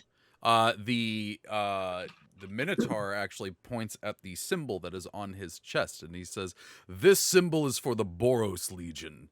We do not submit to those sort of things without properly talking first. And no, I did not kill him." Okay, well, you can walk 10 feet that way, and then if you accept it, walk back in, and then you can I tell me don't again. know who you are. I'm not agreeing to any spell that you might cast on me. For all I know, you did this. I mean, I guess that's fair, but I'm the one that's going to bring him back to life, so... And that could all be a ruse. It'd be a weird ruse. That would be a hard ruse. Like, how would you control what he said when he came back to life? And Well, he she's like like- popped up and it was I like, guess- you just killed me. And I then guess we won't know unkilled until me. that happens. And we are going to Yeah. have to wait to see if that happens, aren't we? She'd have to be some kind of ventriloquist. Oh no, it wasn't him at all! It was that guy over there. You'd have to. Oh my god. Mastermind murderer plus So- ventriloquist. There Can't you go, there you go. Peel the ultimate top of murderer. their head and then just stick your hand up. Oh my god. No, wait, no. Oh my god. Terrible, I love it. Yeah. Okay, what does Arcana do then? Well, she's perturbed that she can't verify that the other three are are innocent or not. And so she's just going to scowl and say, well, I would also suggest we stay together because if it is a mind flare somewhere in here, they're probably going to attack again. But that being said, what, Pilkins? The three that said that they were going to hunt the mind flayer down, how are they going to do that? Because weren't we supposed to leave all of our weapons behind? So those three say the Luxodon says that it is a celestial pact warlock. The Dryad is a wildfire druid, and the Damphere is a necromancer. So they all have some levels of magic that they could use to protect themselves. Hold on, one more time. So Loxodon is a celestial pack warlock. Mhm. The And then- Dryad is a druid of a fire. The wildfire druid. Wildfire. they're so Ah, cool. yes. That wildfire druid is my favorite druid. And And Dampier is what? the Damphere is a necromancer. Of course he Wow. is. Of course. So he kills people and brings back. Wait, then why is the necromancer not offering to help with this? Because if the necromancer does it, we just get another dead body. If I do it, we get the person back. Correct. There's a big difference. Also, zombies without brains, you might find this to be interesting. They're not as fun as zombies with brains, so. Hmm. But could you speak to the spirit of it or something? I love where Kira through this. She is so she's so upset. Well, maybe we should let Orkira work and you, like, suspicious types, we can all go in a group together. All of us magic users. We're all going to defend ourselves and go find, and I can track him or track whoever it was that did the killing by scent. So, Ooh. Wit will hold up a hand and go, maybe I should stay with Orkira if you all are Yes, going to you do go. that. Gretch can stay too. She doesn't seem like she's doing very well, so. Do we think that the three of them are enough to defend from the mind flayer if they were to? Well, I think what Alicia was saying, that everyone else, so like the Yeah. suspicious people, the three other ones, and you all. Oh, so we don't think that there's another mind flayer hiding somewhere out there. We think that one of the guilty party. I hope there's another mind flayer, and it's not that one of these are guilty, but I can't tell you. Yeah. You know, not to split the party or anything, but it just seemed like Orkira needed some peace and quiet to work. So I also like the peace and quiet, and I was promised paperwork and not a mind flayer hunt, so perhaps I could stay with Orkira. You know, honestly, I would like that because it's less that I need peace and quiet and more that I'm going to spend an hour trying to fix everything, and having someone watch my back would be really nice. I could definitely do that. I trust you, Pilkins. Okay.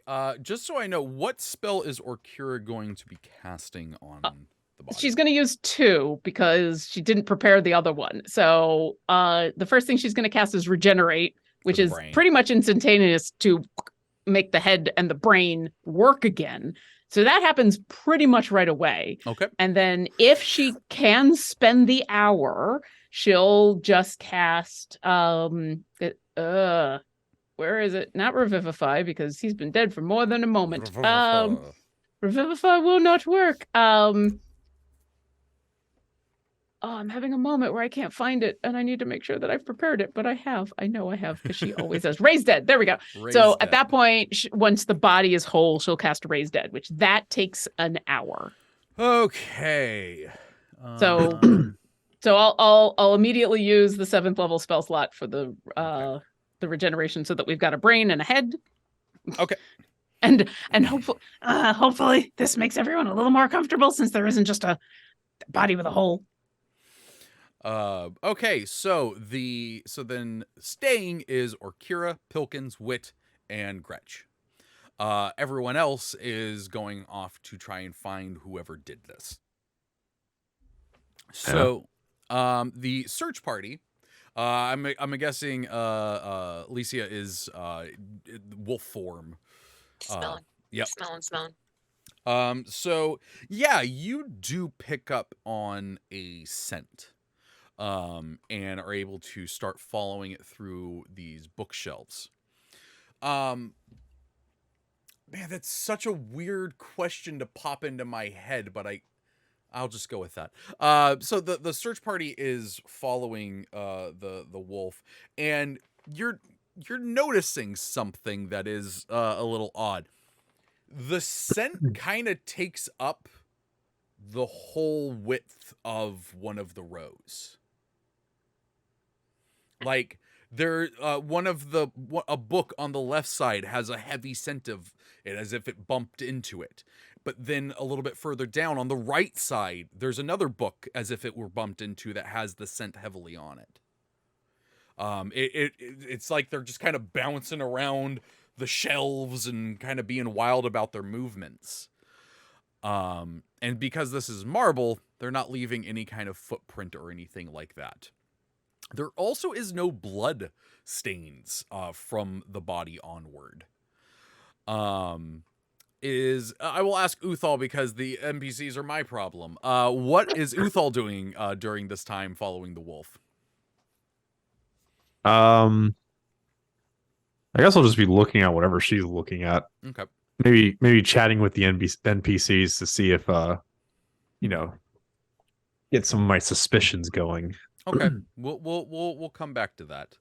Okay. What is Pilkins doing as Orkira is doing this ritual over the body of Thor? I think before Akira even begins the ritual, Pilkins will offer that oftentimes when I'm in the city, I really just need to get away and get some peace and quiet. And so I've developed this certain trick. I can create sort of this extra dimensional space, but I need a rope.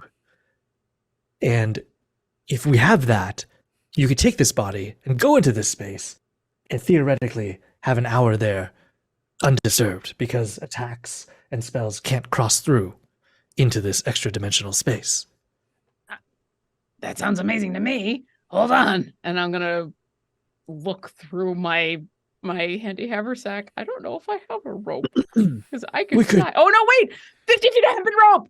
There you go. Adventurers She got it. puts her entire arm into the handy haversack. It's like, yeah, I've never really needed a rope, because, that's one of the good things about and she pulls out the very classic Adventurer Gears 50 feet of hempen rope. I just want to point out, Orkira has been a character for so long, and this is the first time that the rope is being used. I love it. Yep. I also not have really as a rope, just as like a medium for a spell. Hey, how much of this do you need? All 50, please. And I will hand you all 50 feet of hempen rope. I think I know what spell this is. I think I do too, but I'm yeah. excited. I want to see Yeah. how does Pilkins cast this? So he takes the rope and he uses it to design like a circle. He forms like a perfect circle on the ground with it. And then when he casts his magic over it, it begins to rise, staying in its perfect circular form until it goes up straight and it becomes like a doorway. And inside of it, you can see like a mystical space, extra dimensional energy. I like it. Ooh, very pretty. Okay. All right, give me an hour and I will pick up the body in a fireman's carry and fly up into the rope trick. Okay. While you all are doing that, Wits comes over and goes, I'm gonna take Gretch for like a little close by walk. She's really not doing well right now. What? But I not splitting up. I'm a bard. I will be fine. I can do things. I don't need weapons. Don't worry. I think she's magical too. I don't really know I don't know what she's got going on, but it'll be fine. I promise. I'm just Gretch, look me in the eyes real quick. Gretch, hello. She looks at you. She has these kind of gold pupils, with black orbs, and she's like, yes. Are you okay? No. Would you like to go into this rope trick as well? It'll be nice and safe inside. I think this walk that he suggested would be good. I got a lot of like nervous energy. Just need to. We'll be fine. We'll be fine. I hate to just tattletale on myself, but I happen to be with a group of adventurers, and when we're around, all sorts of terrible things just seem to happen to other people. But oddly enough, the safest spot to be with is close to us. I'm just gonna throw that out there. And if you still decide to walk away, and this is what your employee manual says, then I cannot stop you. But just remember that I tried, and if you happen to survive in the future, please put in a good word for me. I make an excellent scribe in this library. She says, Please tell me you have a resume and you just pull it out right there. Yeah, you got like a CV, business card attached. Yes. And she's still just trying to shake off this energy. She's like, I will convert that to memory when my memory is wanting to work a little bit better. But yeah, gonna go for a walk with Wit. Okay, well, hope you bring back the body. Okay, bye. I hope you survive. Okay, bye. What a thing to yell at someone. Out of the rope trick, a hand just comes out and waves at the two of them and then goes back in. Okay. There, I think we are going to take a quick break, quick 10 minutes. So get up and stretch, go refill your waters and all that fun stuff. All right. We will be back with more Adventurer's Guide to the Multiverse. Until then, bye. Have a good time. Bye.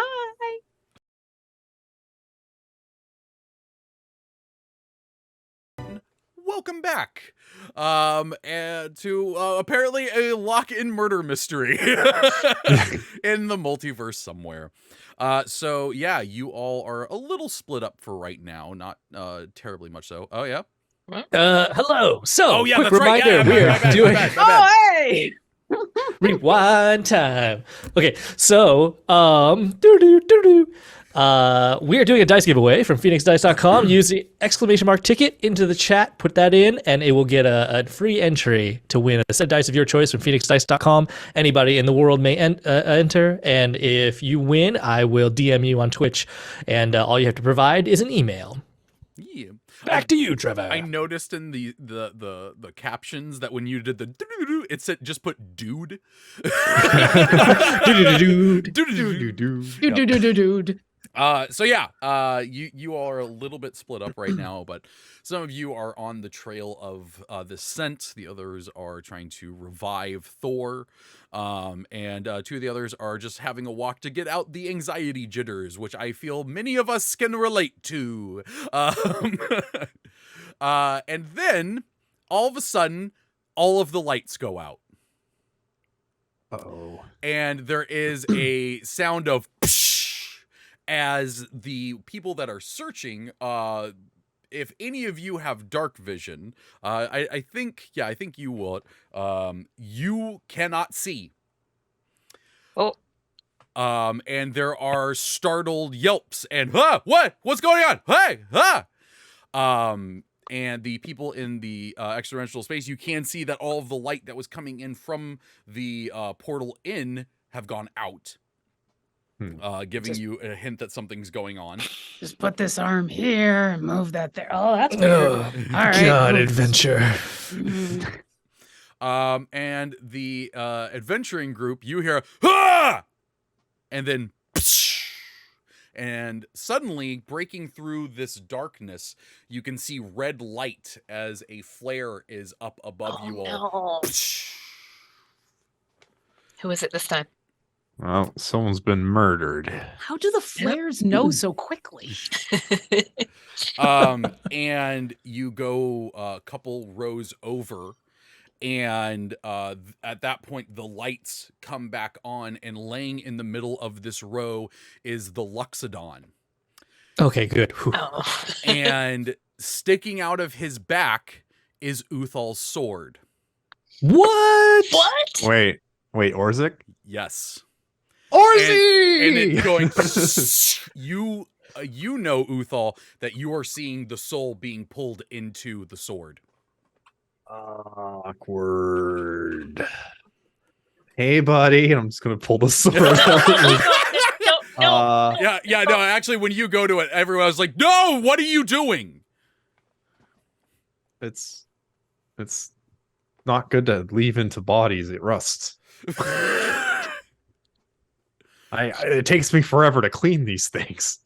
Well, the Damfer is like, the murderer left their weapon. I mean, we shouldn't touch that. That might have, like, prints on it or something. I don't know. That sounds, yeah. I'm like looking, I'm like, do you have fingerprint dust? Well, no. I'm gonna. She would go back to Half Elf to like say that, and then she's gonna like. Oh.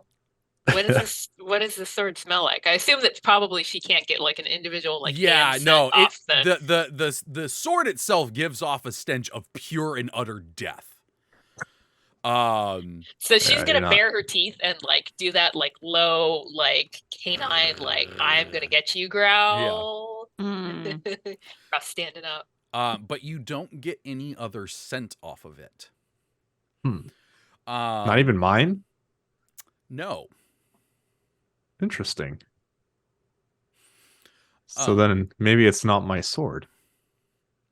We're being framed. One by one. I mean, obviously. Actually, when you say that, Damfer goes, I'm sorry, did you say that's your sword? Oh god. Well, it's a replica. I don't know if this is exactly mine. Hold on. I'm going to go to the store. I'm like, Orzik, is that you, buddy? Yes. Ah, crap. You know who got you your last meal? No. You have no idea. Because I know you take some of my essence every time I use you. So if you do you have any indicator of what happened here?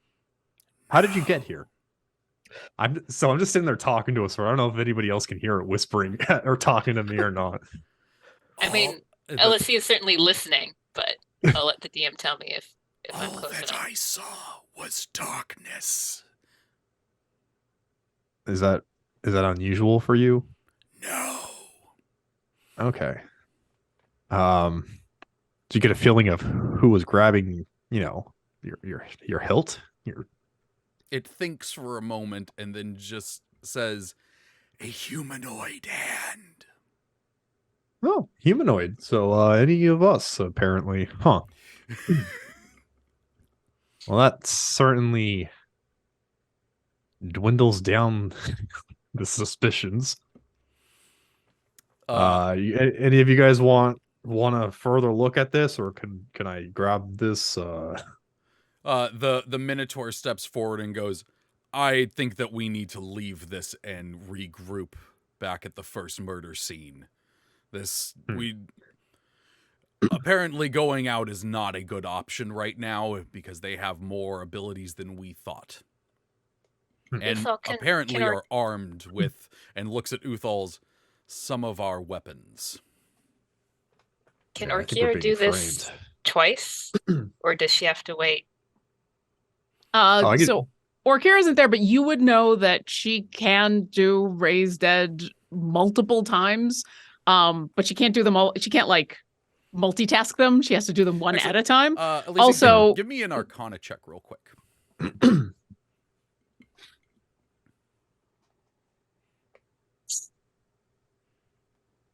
16. You would know at this point, from traveling and whatnot, that sword eats souls, and there would be no soul for her to raise from.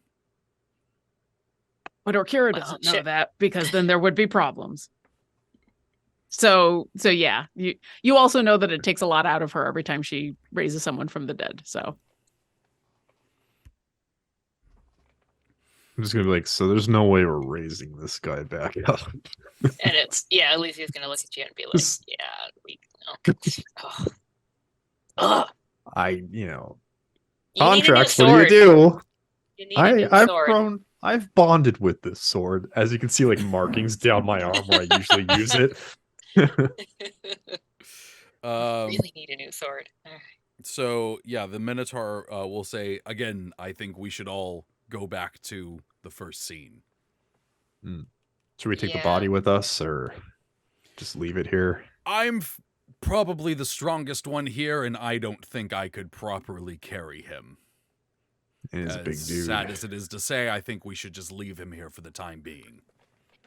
Just want my sword back. I mean, we know where he is if we want to come back and have somebody look him over. So So Okay. are you leaving the sword, Uthal? I really don't want to. I really want to just bring it with me. The Yeah. others will voice that they think that is a bad idea, but what will Uthal do? I guess I'll just leave it for now. I'll come back for it. Okay. I'm gonna come up next to it and just whisper like, "Hey, buddy, we're just gonna leave you here real quick. I'll come back and grab you. We can get some more souls on the way." Fine, whatever. All right, have a fun time, buddy. I know. your Also, sword I a don't- teenager? I don't like that sass that you're giving me. I We're gonna did talk about literally this later. describe it as the edgelordiest of swords. So That's what I'm getting. yes, Okay. yeah, great. I really went all edgelordy when I designed that weapon. So they're just watching me like, all right, dude, you don't need to be rude. Like, we're gonna talk about this later. Like, I don't like your attitude right now. Like, come on. Well, now they just sound like a married couple. As you all are making your trip back, Pilkins and Orkira, you hear from outside the portal. "Ah, ah, ah, ah, ah, ah!" And I look because we can see out. You see Gretch running back into the area and go, oh, thank goodness. Are you in there? Pilkins sticks his head out from the rope trick and says, "Oh, good, you survived. Oh, but you seem distressed." We were walking, and then the lights went out, and then it got even darker than it should, which is not how that's supposed to work. And I don't know where Wit is. Oh, this is not good. Well, crap. Yes. Why don't you come back into the rope trick real quick and let's discuss this, and then we can figure out. Yeah, okay. She steps inside. Oh, it's very calming in here. Yes. Usually there's not a dead body in here, but you know, it's necessity. But it's now like a totally clean, very nicely laid out body. There's no blood or any viscera. The head has been repaired. It even has like a little bit of a smile. You don't know exactly how. And Orkir is just absent-mindedly, very slowly, like moving pieces back into place and just a little adjusting here and there. And every once in a while, saying something in primordial under her breath, and then looks up and goes, "Oh, hi." Yes, Gretch survived. Isn't that wonderful? But she says she lost track of Wit and somebody else died. Wait, Oh, you don't know that part just yet. Oh, I guess Oh, you do. sorry. Because The red flare, right? Yeah, you would know that, yeah. Oh, geez. Okay, well, one body at a time, okay? Oh, all right. So actually, before that happened, while Orkira and Pilkins had some time inside of the rope trick, I think Pilkins wanted to make some like pre-notes, like for the paperwork to come. So like he wanted to examine the body and get like Orkira's account of the body. So like, can we investigate it and learn anything more about the wound? Perhaps how long it was there, etc. Okay, yeah, well, this is the first good use of his newly acquired ballpoint pen. Unfortunately, because the first thing that was cast was to instantly reform the head and brain, there isn't any evidence of the wound that killed him. There isn't but I had examined it first before I started regenerating. Yeah, and it very much resembled the work of a mind flayer. Like it was gnawed off, brain ripped out, all that lovely stuff. As far as the rest of the body goes, it does seem like there was some form of struggle. There is specifically around the two forearms a light bruising, as if something was wrapped around it and kind of held there. Do mind flayers usually use their tentacles to physically restrain their victims?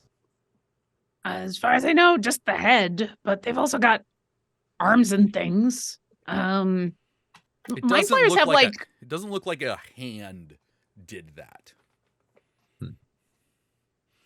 While I am the hardcore prepping this body and going through the rituals and everything, can I take a look at that bruising and see what would have caused that? Yeah, give me a medicine check. Yay! That is a 22. You've seen a lot of battle damage from tentacles. That is a fairly large tentacle that wound its way around each of Thor's arms. Bigger than what a mind flayer. Generally, yeah. Bilkins, that's a tentacle problem, but a big one. Real big one. We have a big tentacle problem around here. Do we now? But bigger than a mind flayer tentacle. See the suction marks right there? Like that was something else. Oh, I don't like the sound of that. So do we happen to know of anything that would have large tentacles that also enjoys eating brains, or at least has the capacity and intelligence to murder? I sadly know a lot, but nothing that I can immediately point to that should or could be here, so I don't know. Well, is there anything else we can learn from this body? Not quite. And actually, as you were looking for more evidence, that is when the other group shows back up in that area, and you see a rope just kind of hanging out in the middle of the area. And once you get around one side of it, you can see that there is a whole room inside of that rope, and can see Pilkins, Orkira, Gretch, and the body. She absent. Hey guys, big guy died. What? Weirdest thing. Yeah, you notice now that Uthal has or no, he didn't take the sword, so no, he I didn't. didn't. I left it. I was suspicious of it being weird. Was he killed by large tentacles? No. No. Or my blade. What? Someone used Ozic to kill him. We're gonna bring him back so you can bring him back to life, but that's not gonna happen. Well, I mean, it can't happen for another 37 minutes until I'm done with this one. One body at a time. It's not gonna happen. He's really gone. Just too big. Don't worry, or Kara. We got to focus on this one right now, and then later we'll worry about the other one. I left my choice. I left my sword in him, so they can figure out what happened. When the forensics team comes in, I guess. How did someone get into Mrs. Fox's house to get your sword? I say as I'm just like dusting dust off of this person's shoe just to clean the shoes. Like she's just talking to you, but she hasn't made eye contact with any of you. She's just talking at you while she's still doing things with the body. Yeah, so the fact that they sorry. You said they're gonna frame us all. Like that's something maybe we should worry about. Like if they went and got weapons from Mrs. Fox's house, I guess now the rest of us have like well, you have your staff, Pilkins. If they wanted to. No, I left it behind, but. Yeah, but they stole his Othal sword, so they could steal your staff. Oh, but I mean, I've never killed anyone before in my life. It'd be ridiculous to pin anything on me. Look at me. I'm less concerned about the pinning and more concerned about the death. Yeah, I'm a little bit concerned about them being able to use my sword too. It's kind of an issue. That is concerning. We kind of have a bit of a bond and unspecified agreement, and it shouldn't be used for with anyone else. So the fact that someone did is an issue with me. We're gonna have a long talk with my sword about that later on too. But we'll have a little heart to heart. yeah, we're gonna have a heart to heart about what's going on. There's also something else. Gretch. When the lights went out and then it got really dark, I lost track of wit. Ah, Jesus. Who? It's just a term that my people use. Oh, okay. It means "oh man," essentially. So we're missing Wit, and the Luxodon is dead, and I've got the human with me. But do we still have the Dryad, the Minotaur, and the vampire? They're kind of standing over there, and you actually can hear the dampier from outside be like, "Hey, I think we should have a quick team meeting." And actually, it's at that point that Orkira, you get more bad information.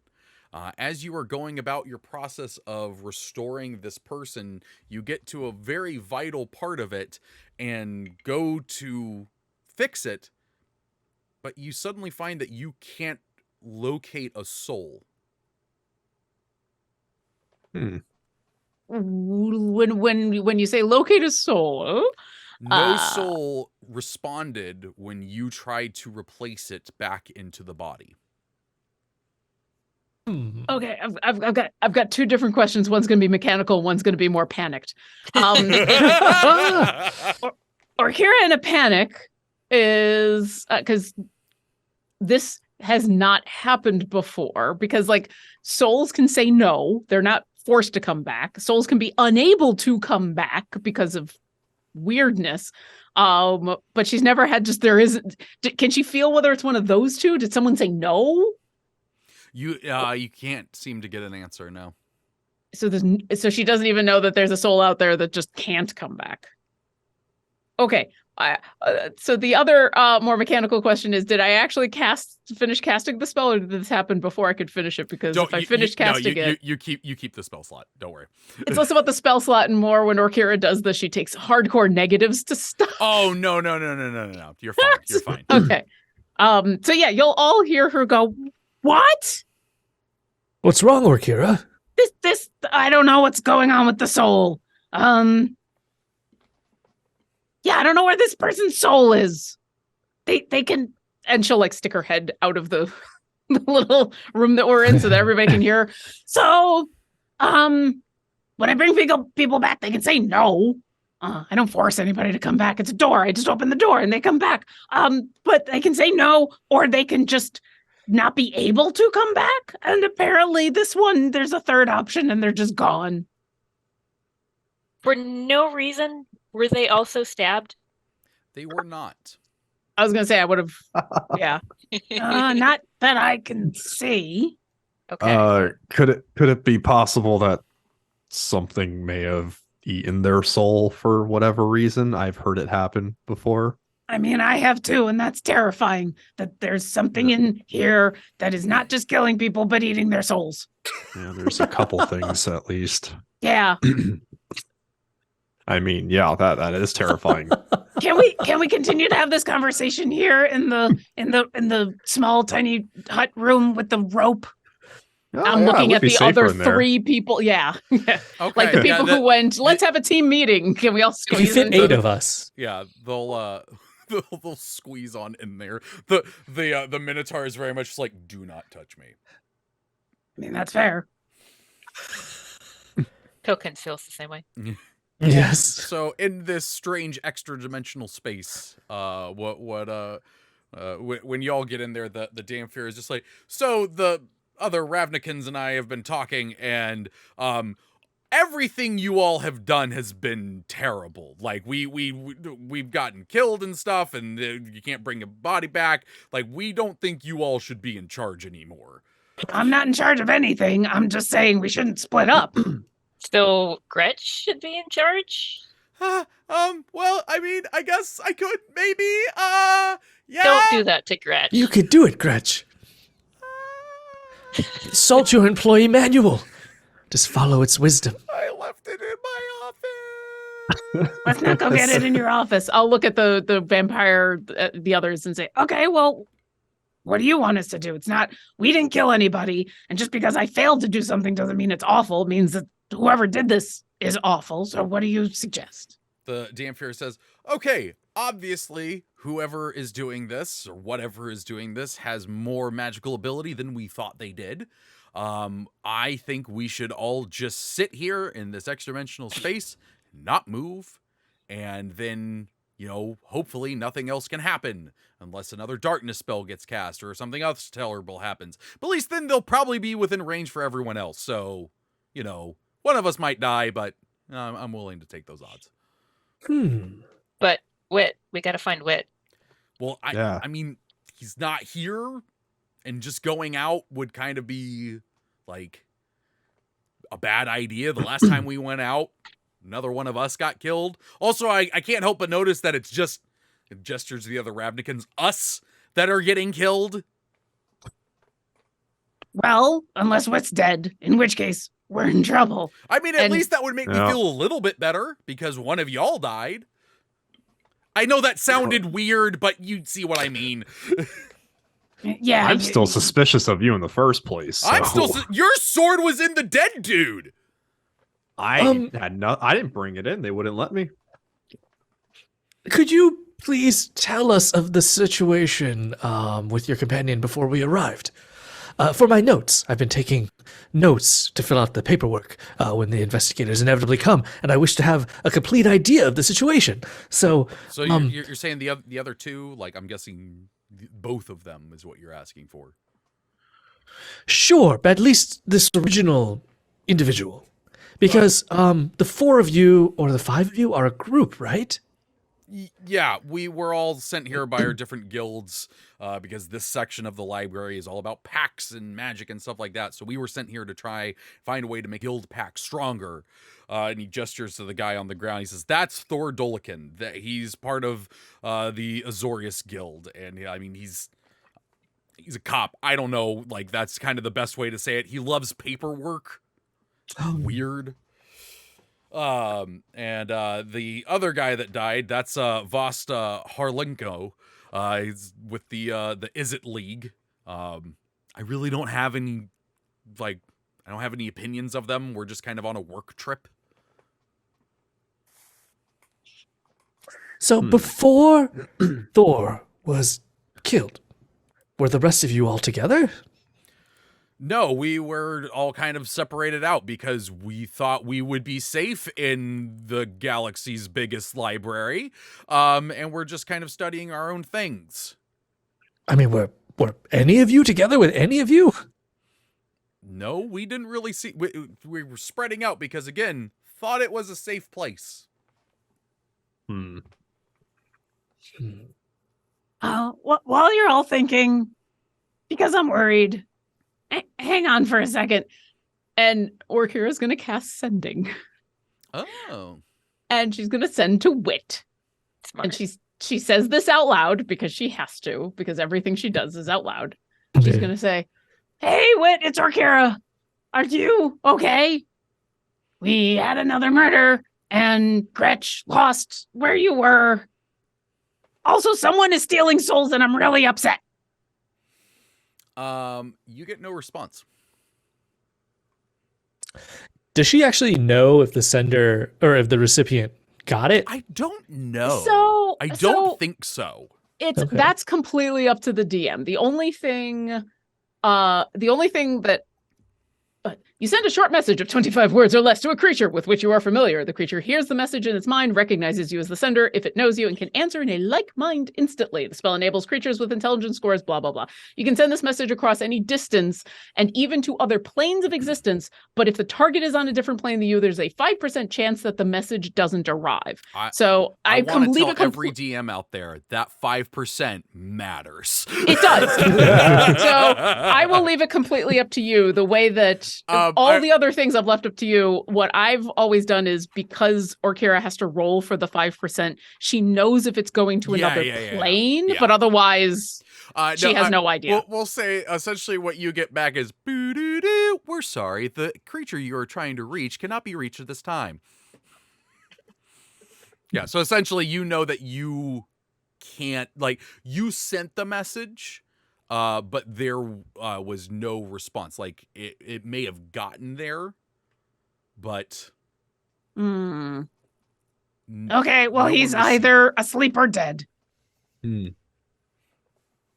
And if he's asleep, he's going to get a very strange message when he wakes up.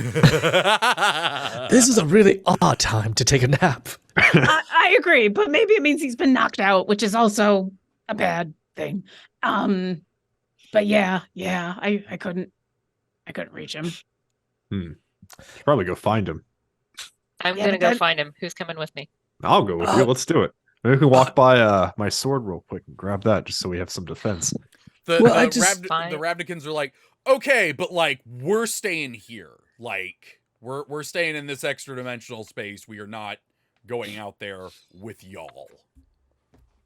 All right. Well, you guys have fun with that. Just so you know, anything could just walk through this portal as I'm leaving it. So, I want to give you a quick recap of the things that we've learned, just to make sure that we have all the facts so far. So, number one, whatever happened, it could cast a darkness spell, so it has some sort of magical casting ability. Number two, when we examined this body, it appeared to have large tentacles that were larger than a mind flayer's, and it could overpower Thor and devour his soul. So it also it sounds like its MO involves stealing the souls from at least the 2 victims that we found so far. And it wants to frame us, first Wit and then Uthal so far. And Uthal mentioned earlier that his sword said that it felt like it was being gripped by humanoid hands. So somehow it has large tentacles and humanoid hands. The Dryad is actually going to put up her hand. Is it got large tentacles? No. Okay. Like as if she has something to add.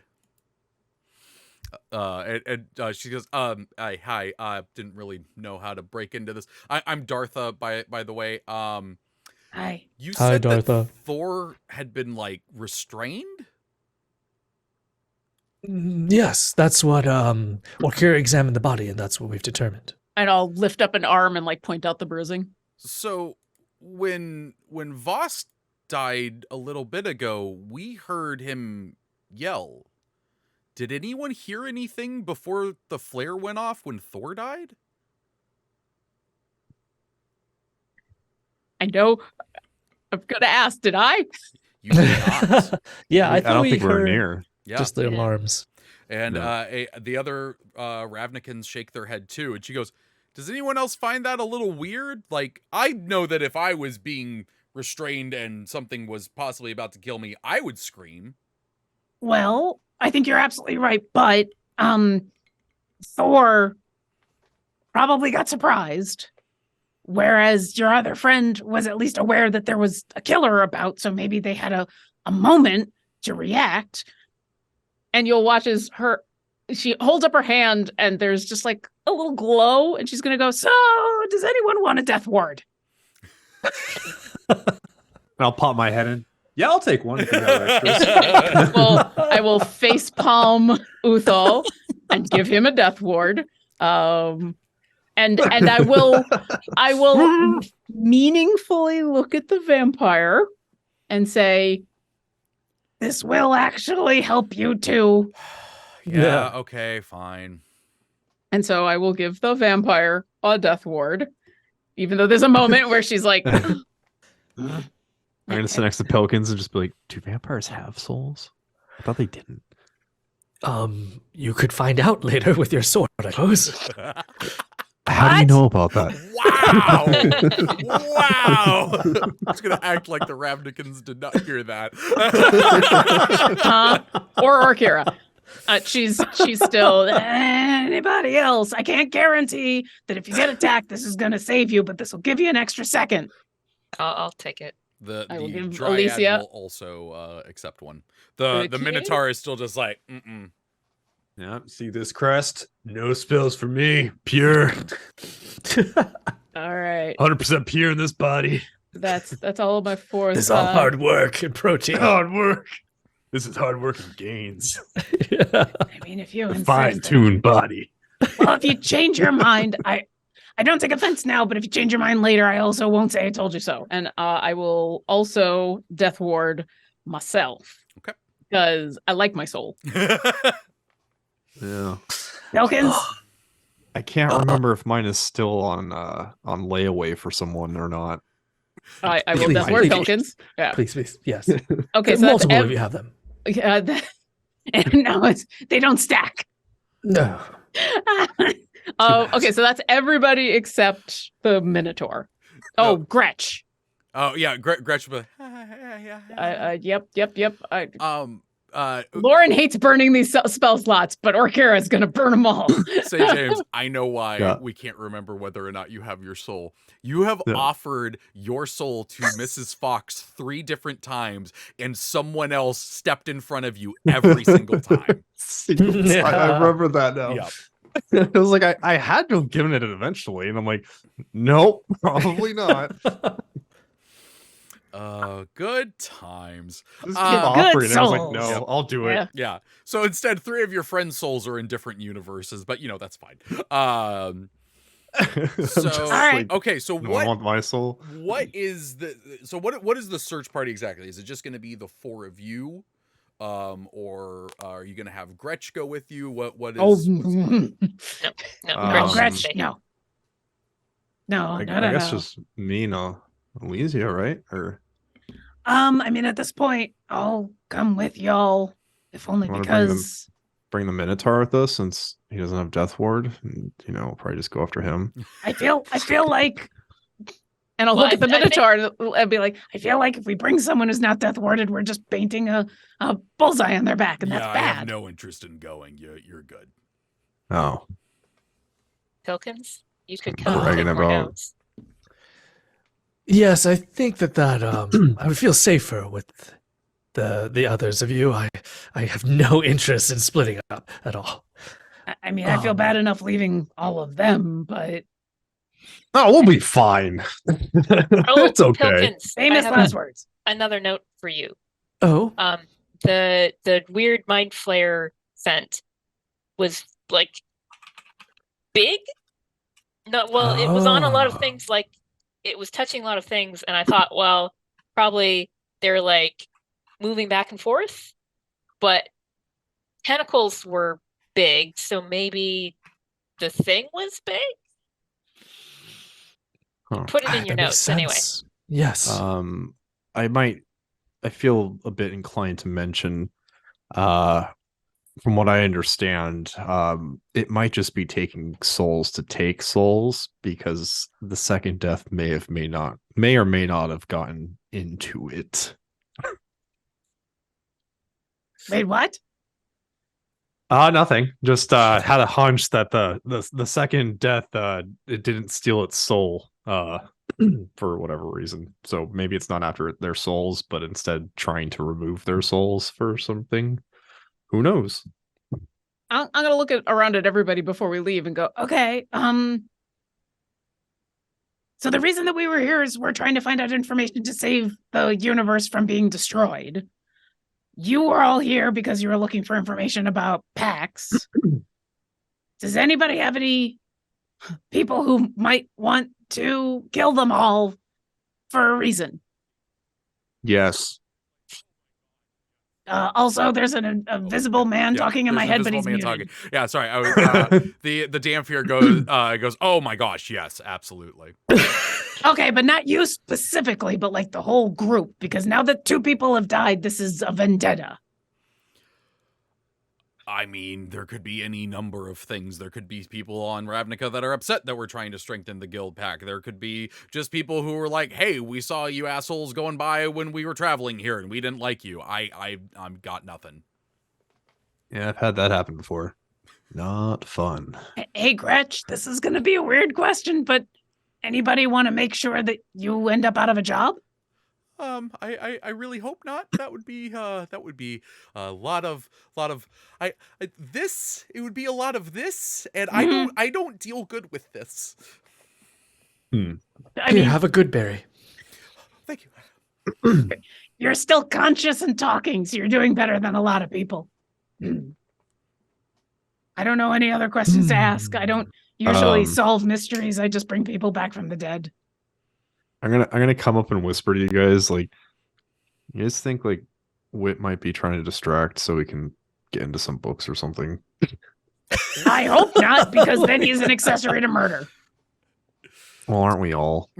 No, What? No. no, not at this point. I would All never. right, we're just gonna forget what happened in that alley, I guess. Looking at Pilkins. I would never. What is the plan for this search party? That's a great question. Well, we should pick up the sword because if we leave it there, it'll just get used by somebody else. And that's not good. Yeah. Yeah. Yeah. Or do we think the sword would be used by someone else? Or do we think this is every person that dies is going to die in a different way to frame someone else? No, they could be framing us specifically. That's why they're killing off their group, to say that we did it. So Wit's been framed, and Uthal's been framed. So Yeah. one of the three of us must be next. Elysia Yeah. and Okira.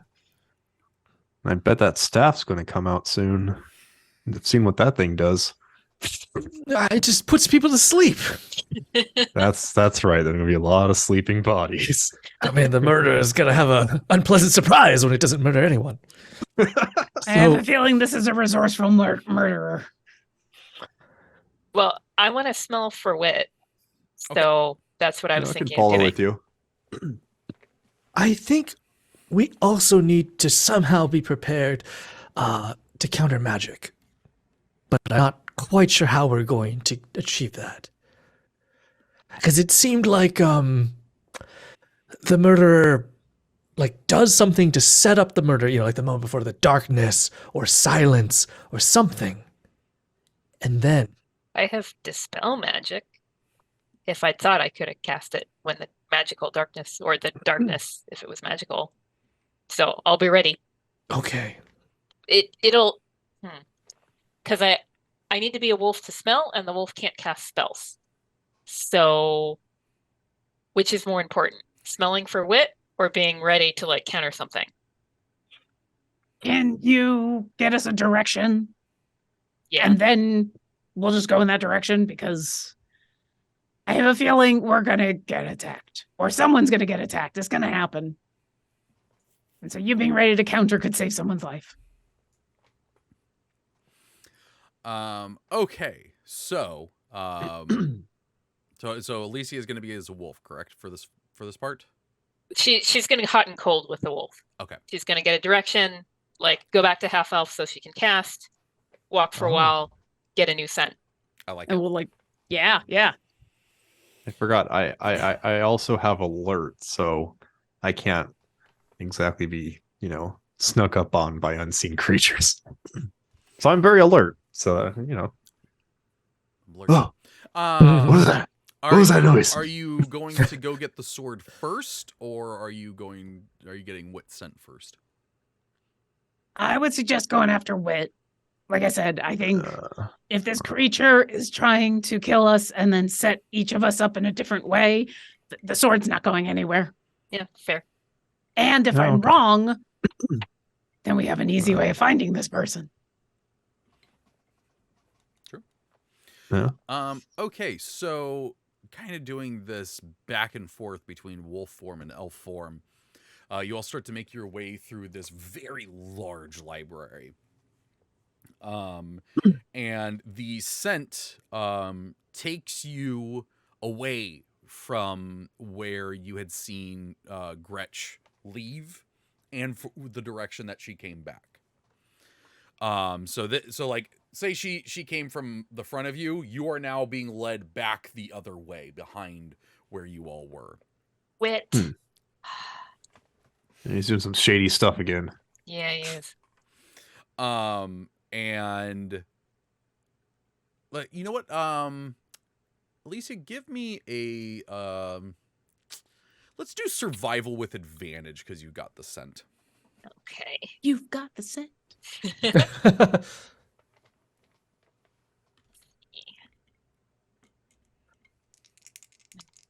Nice. I'm not rolling dice. Heck yeah. Good Yeah, roll. so that's a dirty 20. I like it. I like it.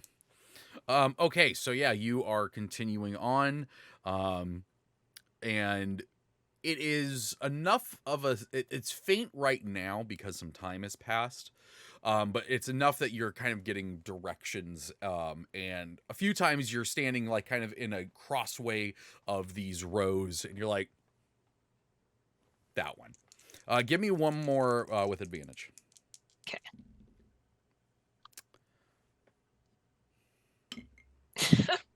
Dice like me. All right. Let's see what. Just to be sure. Yeah, so that was a 19. Okay. Everyone but Kira give me a perception check because I'm not requiring a roll for her. I'm both very I'm worried by this. I'm mainly going to see who else sees this. I'm very concerned. 17. 15. Well, Alicia.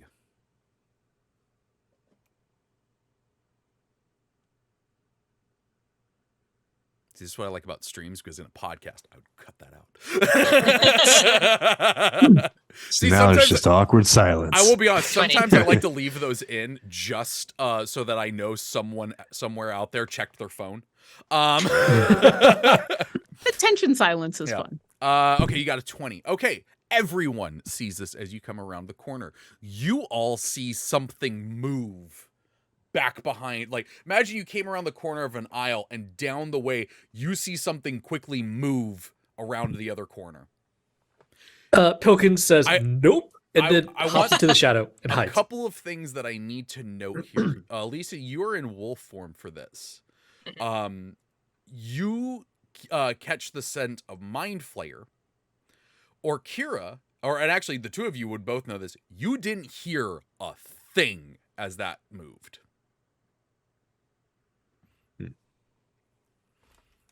How big was this shadow that we saw? It was kind of low down, but maybe, I don't know, maybe about like 3 feet tall, kind of tapered off. Oh. And do I get a sense from the way that it moved that it was running from us, or we just caught it while it was moving? Caught it while it was moving.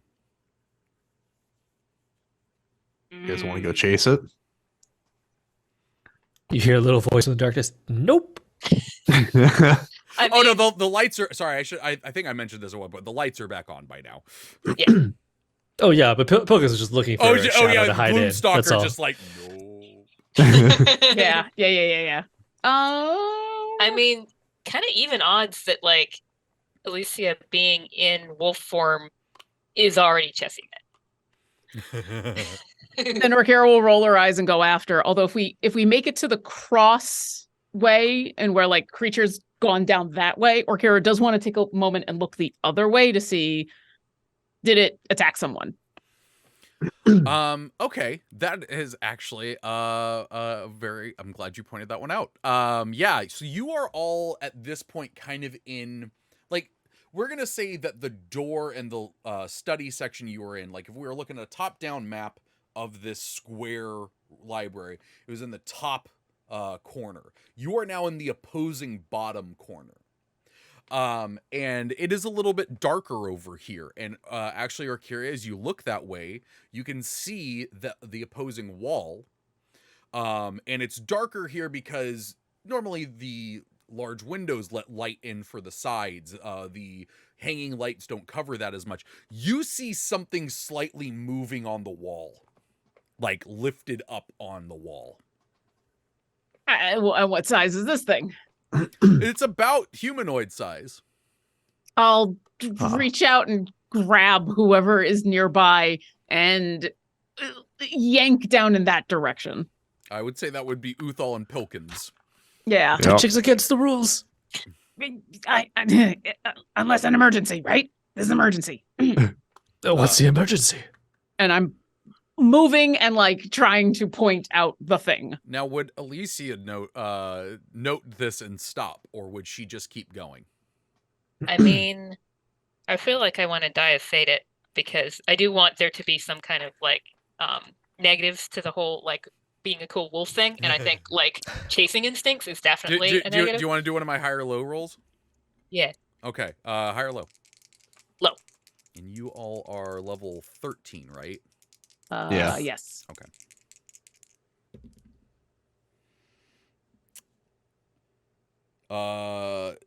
So for just so we're sure, you picked high so that if that's high, you're not going.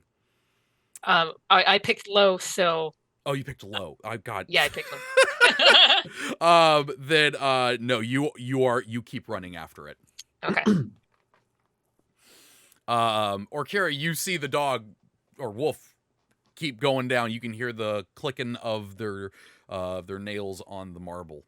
Okay. Then I'm gonna swear in Draconic No.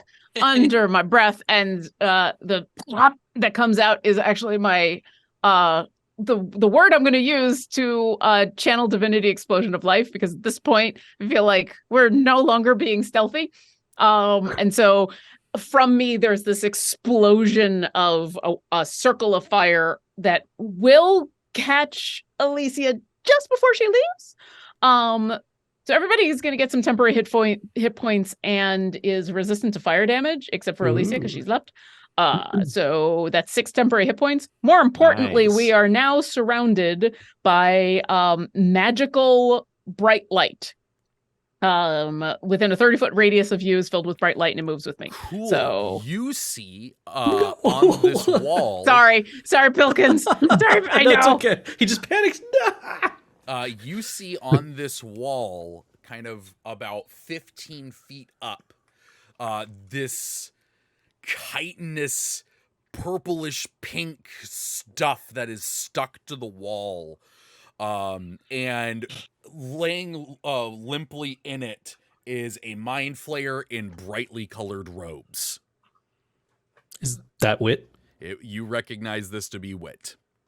Do I recognize the stuff that's sticking him That's to the mind wall? flayer stuff, yo. The stuff that's sticking him to the wall? Yeah, like the kind of weird bio stuff that you'd find around their ships or anything like that. Oh, so it is a mind flayer. Or at least it can be when it wants to be. Huh. I will. So we're gonna try to bring him down. Yeah. Stay here for a second. And we said 15 feet up. Yep. I will fly the 15 feet up and claws out to start slashing through the stuff, going wait up. Okay. Also, Wit gets the 6 temporary hit points. Good to know. As you're doing that, Alicia, give me another survival check with advantage. Okay. I mean, here's the thing: we're now being a really big distraction for you. So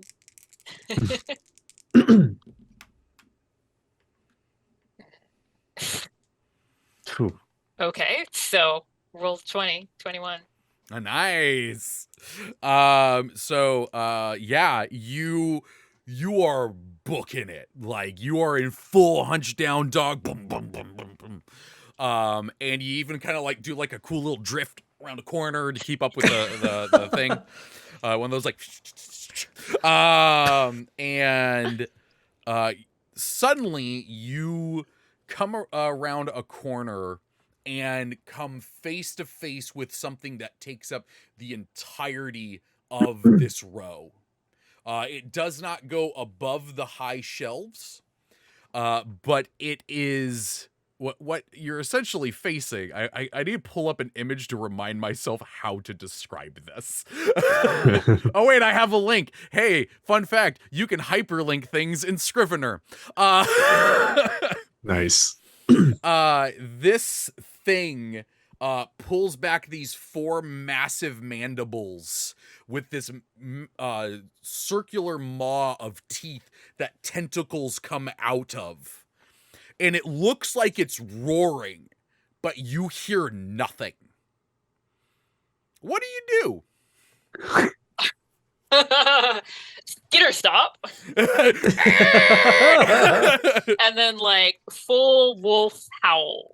Like not like, hey, pack next door, but like, holy crap! Yeah. You make no sound. Oh.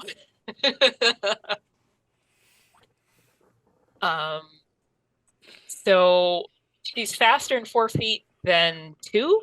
So she's gonna skitter back the other way before she goes to half elf. Give me a dexterity saving throw. Okay. Come on. Do we hear anything? You do not.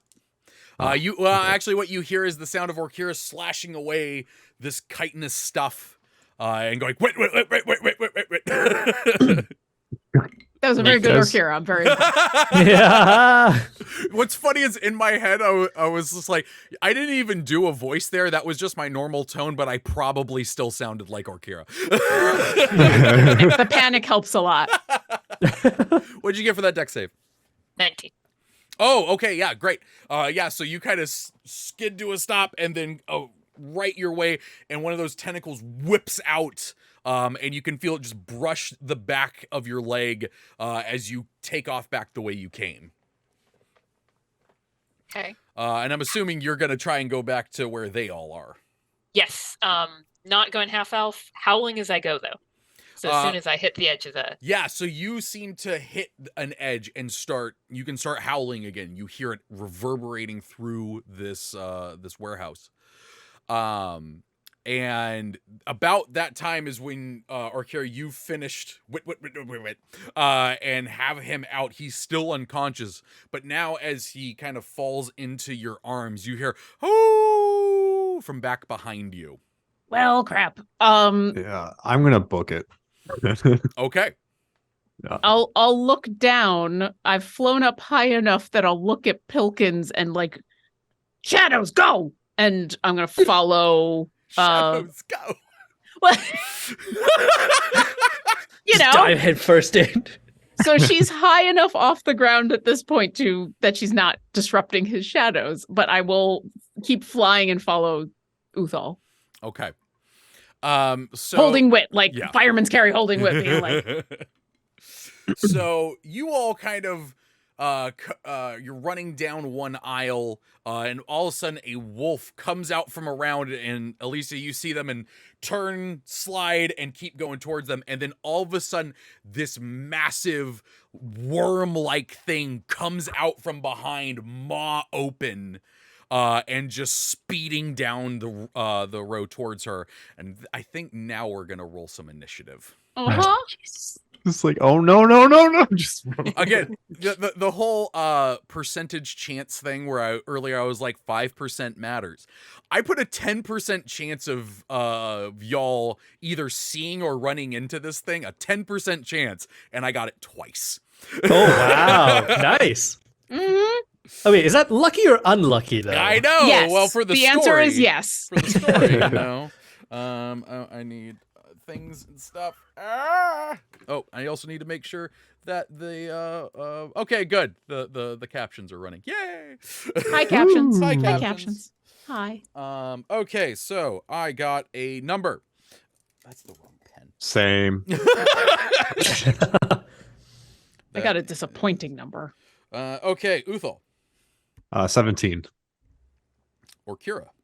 5. Pilkins. 15. And Alicia. 16.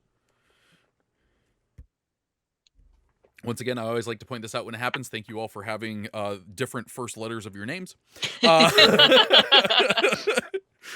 once had a group of, God, how many was it? I think I had 8 people, and all of them had different first letters. I went, you made initiative so easy. Okay, so let's see. We're going to start off with Uthal. So, Uthal, you are 20 feet away from Alicia as she's coming down the aisle, and about 20 feet beyond her is this nasty worm mouth thing. And I don't have my sword. You don't? Yeah, I'm gonna kind of just start backing up. We're gonna have to regroup on this one because I Okay, you know what? Because I had planned on a few things, and then the dice did differently. If you give me 2 of your luck points, I will let something happen. Oh, it's 2 out of 3. I Oh, know. 1. Which ain't bad. No. All right, let's roll the dice. Give away luck points. So you, Uthal comes to a halt seeing this and like, oh no, I do not have a weapon. Your artifact attuned weapon flips through the air and lands in your hand. You can do this? Only sometimes. Well, I appreciate you doing this. So yeah, let's go. So I'm gonna start running back towards it now, with freaking Ozic in hand. Okay. What do you do? It is so a grand total of 40 feet, right? 40 feet away from you. All right.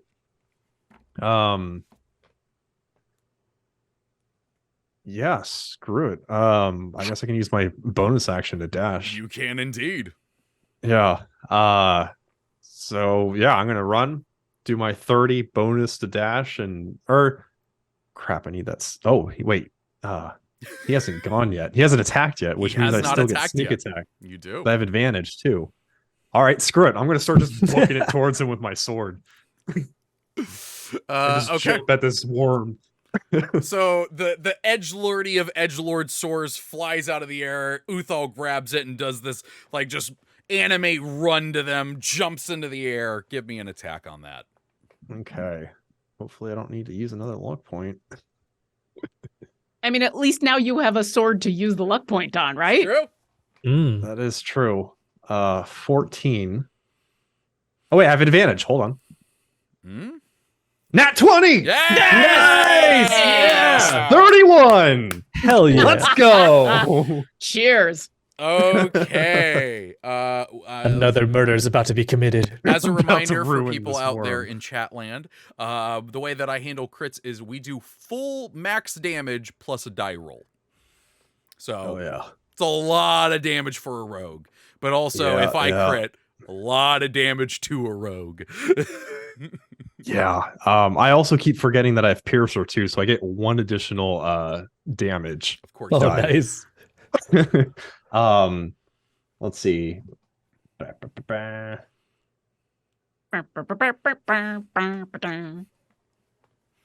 Additional damage. Rogue's Yeah, doing a permanent. lot of So, damage music. Pick up Yeah, a lot of dice, so- roll a lot of dice. Yeah. It'll be 76 and then 2d8s. I think that counts, right? Yeah. So what is that number total going to be just off the bat? 7d6. So 7 times 8. 7 times 6. Or 7 times. We got so, Yeah, we got so 7 times- many numbers. 42 plus 16 is 58, That sounds right. right? Yeah, 58.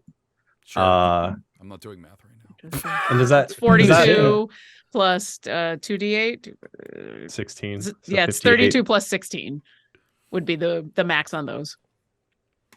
Yeah. 32 plus 16 is nope. I can't even math on a calculator. Wait, did you say 32? No, it's 42. 42. Yeah, 42. 42. Yeah. 42 So plus 50 16. 56 plus 6, so So that- yeah. 62. So you got 58. You got that is the third things you're confusing. me. Math. Okay. Math. Okay, 58 and then plus 6 is 64. number See, 64. this is where we also would have the a few moments later. Yeah. 64, just the yeah. math symbols, just put that in Yeah, post, just doing coming that, through. yeah. Like, Okay, so you go in and get a great stab on this creature for 68 damage. okay, and then I'm rolling for damage too. Oh, that's just the Yeah, that was the max. That's Yeah, just go, starting. go Great ahead and part. roll those dice then. Mm-hmm. Okay. And just tell me what you get from that. Okay, I will note that as Uthal flew through the air, eventually his battle cry was cut off. Interesting. Oh, just nice. silent. That's going to be 35 and then plus the 6, 41 more damage. So good. Rogue's gonna So rogue. good. Yeah. Love to see it. So what does that total? Like 100 and A lot. It was a lot. A lot. It was a lot. Let's see. I will just see what it was total. It was 109 damage. oh, yeah, Good thing you spent those life Nice. points. Yeah. that's true. Okay, next up is Pilkins. Next up, it's still alive. It's still alive. I'm just on top of it, stabbing it. Okay.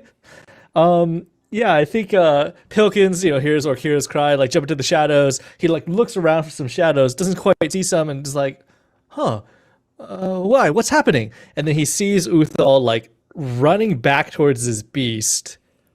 Hears no sound coming from it.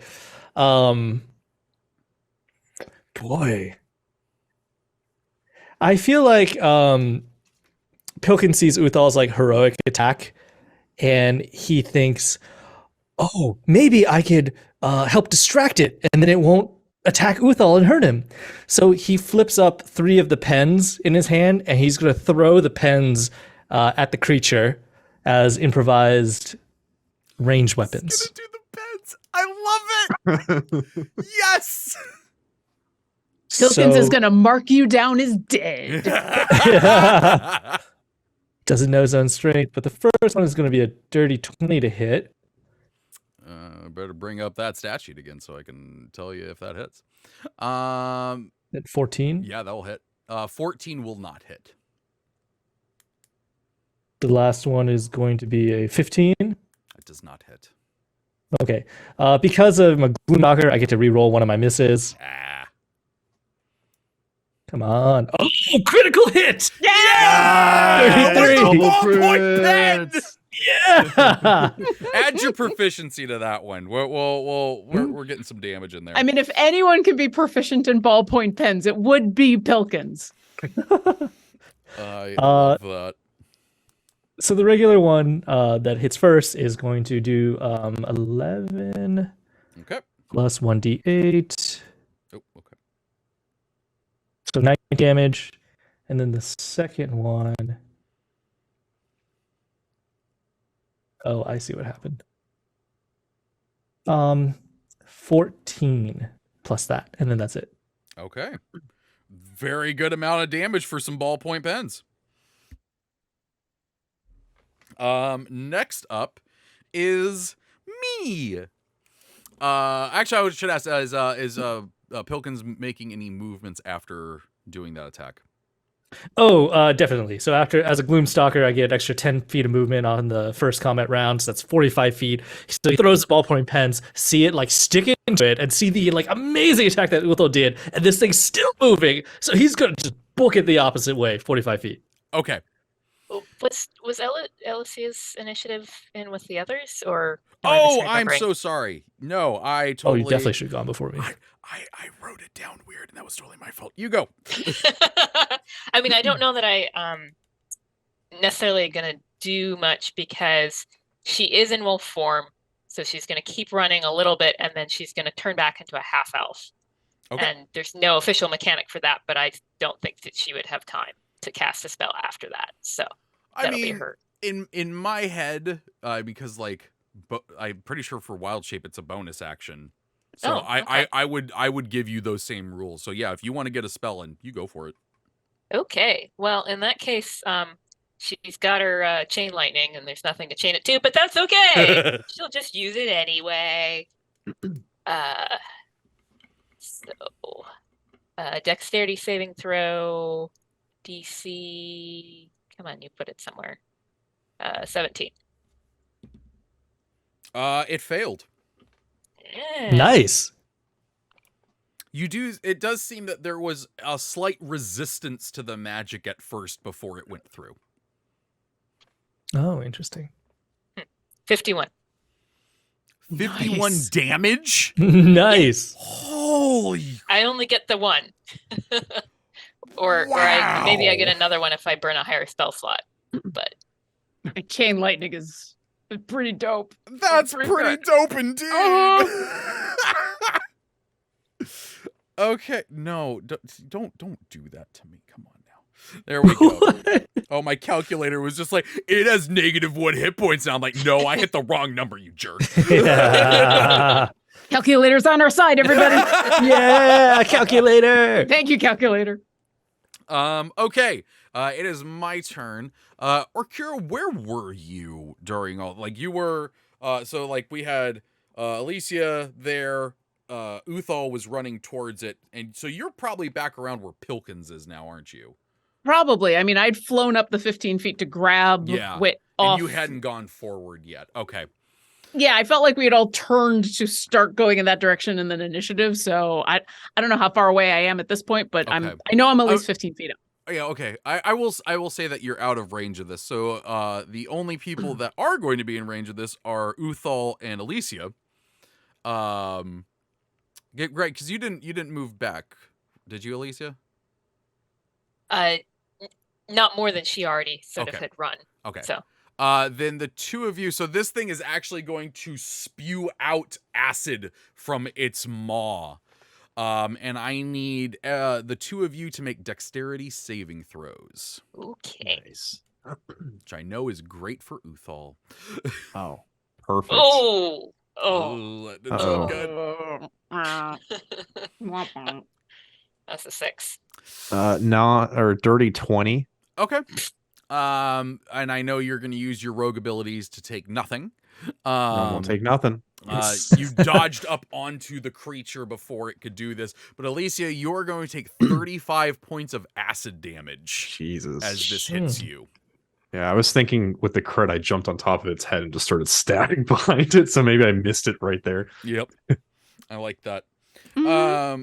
Okay, and it is going to move up towards Alicia, so it is now within range of her. And you find that you, if you were to speak, you cannot do so. Is it like within 5 feet of her? Is it within 5 feet of her? It is. Nice. I know, that's great. Yeah. Nice. Just Orkira, curious, just general question. We are going to put you at about, we're going to say 40 feet because it moved up from this creature. And, you're 15 feet in the air as well. Yeah, Orkira has a couple quick questions. One, is Wit alive, breathing? Okay. He is breathing. Okay. 2, having now watched all of this happen, do I have an idea about how large the bubble of silence is around this creature? Give me... God, you have such ridiculous perception. Yeah, you know, but it's not even clerics worth a have to- roll. It's not even worth a roll. Yeah, it's about a 15-foot aura. Okay. Because clerics, you know, they have to speak everything they do. So being in silence is a bad idea. It is. How tall are the stacks of books around here? Oh, well, so they're bookshelves, and they go up. We'll say they're about 20 feet up. Excellent. I'm going to fly the 5 more feet. I'm going to gently lay Wit down on top of one of the bookshelves in the hope that, like, that'll be safe for a moment. And then I'm going to look back down at this thing and go, really? Tentacles and claws and teeth? Aren't you just... This is a lot. This is a real lot. Orkira's messed with Mind Flayer stuff before, right? Oh, yeah. Give me an Arcana check. Me? Yeah. All right, fine.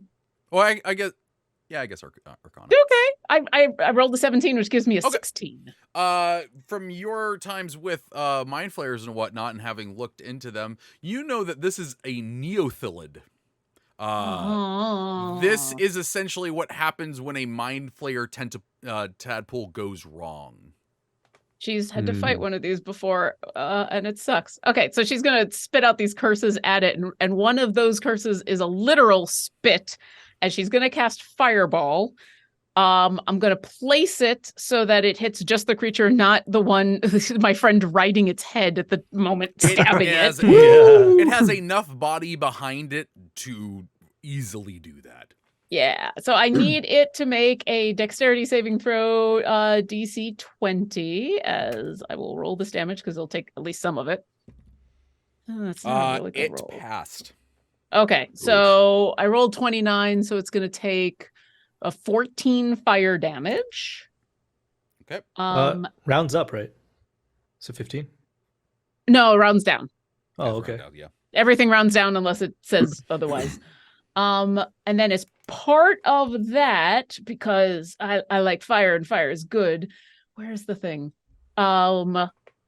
So as the fireball goes off, a little tiny piece of that fire, it kind of lands and then jumps up and floats over like a friendly little ember and lands on Alicia's head. As part of my warmth of the flame means when I do fire damage to somebody, one creature of my choice can regain hit points. Equal to 1d4 plus the spell level, which was a 3. So you get 5 hit points back. That's actual healing. And because clerics, my explosion of life is still up. So that means, Alicia, you also get, 1 temporary hit point. Nice. Better than 0. It's better than 0. It's better than 0. Yeah. That was my action, and that was my. I can do that for free. Yeah, and I guess. How far away am I from my friends at this moment? Did you move up at all? So I would have needed to move within 30 feet of Alicia in order to give her the temporary hit points. You would be about 30 feet away from them, the creature, and then probably Pilkins behind you. Okay. Then yeah, I'm gonna stay there so that everybody's within my aura and I can do healing and I'm done. Okay. We go back up to the top with Uthal. On top. What are you I'm here for it. All right, I'm just going to continue stabbing this thing. Is it possible to use a bonus action to double hand my sword into? No. Okay. It's a rapier. It's not versatile. It's a demon rapier, can't it? Well, okay, I made the weapon. No. Fine. An ice knife isn't a bonus action, is it? No, it's not. Fine. Ice knife Then... a bonus action. Oh boy. Stab. All right. I'm gonna stab him. Stab it again. How's a 28 to hit? That will hit. Ooh. Sick. I will do my sneak attack. 7d6 plus a d8. The sneakiest of attacks. Which will get me 29 plus 6, so 35. Nice. As this creature is making its way towards Alicia, its maw out, the tentacles writhing, Uthal just double hand stabs into this thing's head, and it just slowly skids to a stop, and the mandibles drop down onto the marble. Hell yeah. Nice. I pull my sword out, I'm like, woo! Yeah, and actually you can hear that as he does that. There actually first it's like, woo!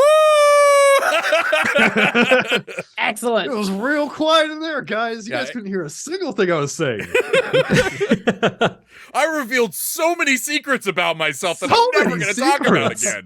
About me and this mysterious sword, but you guys, sorry. And Orkira, who has observant and can read lips, doesn't say anything. You learned a lot about it. Oh, You just watch as she sadly turns away and goes back towards where Wit is, because I want to do a thorough examination of Wit to make sure that this is still Wit and not taken over with mind flare stuff or anything else. Okay. You fly over. Does this thing have a... Good. Oh, sorry. Does this thing have a soul by any chance? Yeah, sure. Yeah, sure. It gets a soul. Just slurping sounds. Make another check mark for me. Yeah, I've actually been making him keep track of all of the times he's killed with a soul, and I told him that this was required for this to actually work. Yeah, I'm at 10 kills now over time. Probably more between hand, but we're at 10 actual play. Yep. Okay, you get up to Wit. And you're finally able to wake him up. You're just like, hey, you there? Are you okay? And eventually he's just like, oh, yeah, what? Why are you talking twice? He just got the sending. Oh, okay. All right, yeah. Yeah, and I do want to give him a thorough once over to make sure, because I just assume with anything Mind Flayer that there's now tadpoles or tadpoles. At which point, it's just like, I mean, I can't really get any worse in that department. So, yes, but you could be carrying for the rest of us, so stay still. I mean, that's fair. He'll do the thing. He'll do the T pose and let you check him out. Yeah. And then he sees the Neothilid and is just like, whoa! Wasn't expecting that one. Neither was I. Because curiously, from all the different things that we put together, the clues to these murders, can this thing cast darkness? And does it have hands? And why would it want to frame us? And from my knowledge of Neolithids, can they do the silence in the darkness? No. They do have some casting abilities, but it's all psionic. Okay. No, as far as I know, they can't do that. Also, Uthal, didn't your sword say that it was a humanoid that grabbed it? Yes. So, Which this is very not. And I'm tying a rope around its head so we can pull it with us. I want to point out, this thing's size category is gargantuan. Mm-hmm. No. Oh. How did people not notice this in the library? So, as I described, it doesn't actually reach up past the bookshelves. Oh, okay. So I think there's something else here working with it. Oh, God. Wit. So we gotta find that now. Yeah, Wit, who was trying to capture you because everybody else died and you just got stuck to a wall? Still not used to the bulbous head. You don't really get used to the bulbous part of a Mind Flayer head. That's the truest thing you've ever said. I was walking with Gretch. The lights went out. And then I could still see, but then I couldn't see. And then I got hit on the head, I guess, and knocked out. Wait, why wouldn't they just kill me? That's, yeah. Mm-hmm. Whoa, interesting. So there's something else here. Wait, what happened? What happened to Gretch? So, She's okay. well, last we saw, they were all okay. So why didn't they get her? Do you think it was Gretch? Maybe we should just get back to the rest of the group. Yeah. Because if she's been busy killing all of them while we've been killing this monster, that's not good. All right, let's get back. And I will I'll carry Wit to the floor and then, yeah. Uthal's going to try to pull this giant thing. Okay. You're going to have to come back for it. Yeah. So you come around an aisle to view down towards that study area, and it looks a little different now. All of the tables and chairs have been pushed aside, save for one chair that is sitting kind of out towards the middle, with someone sitting in it. Your rope portal is gone. Is my rope still there? Yes, your rope is still there. Okay. It's just fell to the ground. Okay. And the 3 Ravnikins are floating up in the air, just kind of limp. That's not good. Oh, I didn't know they could fly. And sitting in the chair is Gretch, just looking at all of you as you come forward. Okay, why? You all just are the worst. And her voice is different. That wasn't what I asked. And I'm not disagreeing with you. But why? You know, I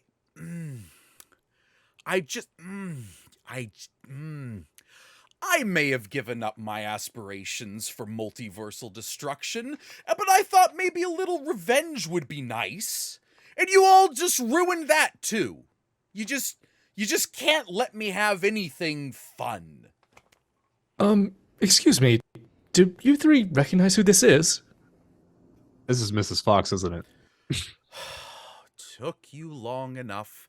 And she just kind of rubs her face and takes off this disguise, and there is Mrs. Fox sitting in the chair. I've killed one of these before. I can probably kill another. I'm holding my sword out. What? Why revenge on the Revkins? No, I What don't care about them. I didn't even kill these three. No, I was trying to get the revenge on the two of you. And she gestures at Orkira and Uthal. I don't know what I did. Well, you released all of us, which I guess, yeah, fine. But you're all still going about trying to do adventures. The other one, the other Mrs. Fox even talked us out of multiversal destruction and all that fun stuff. But, you know, I'm still a bit of a petty bitch. And I didn't really like that you all, you know, stopped us and everything and are now trying to stop because the multiverse might be getting destroyed. That'd be cool. I didn't do it, but, you know, could be fun because that's what I originally wanted. And you just suck. You know that?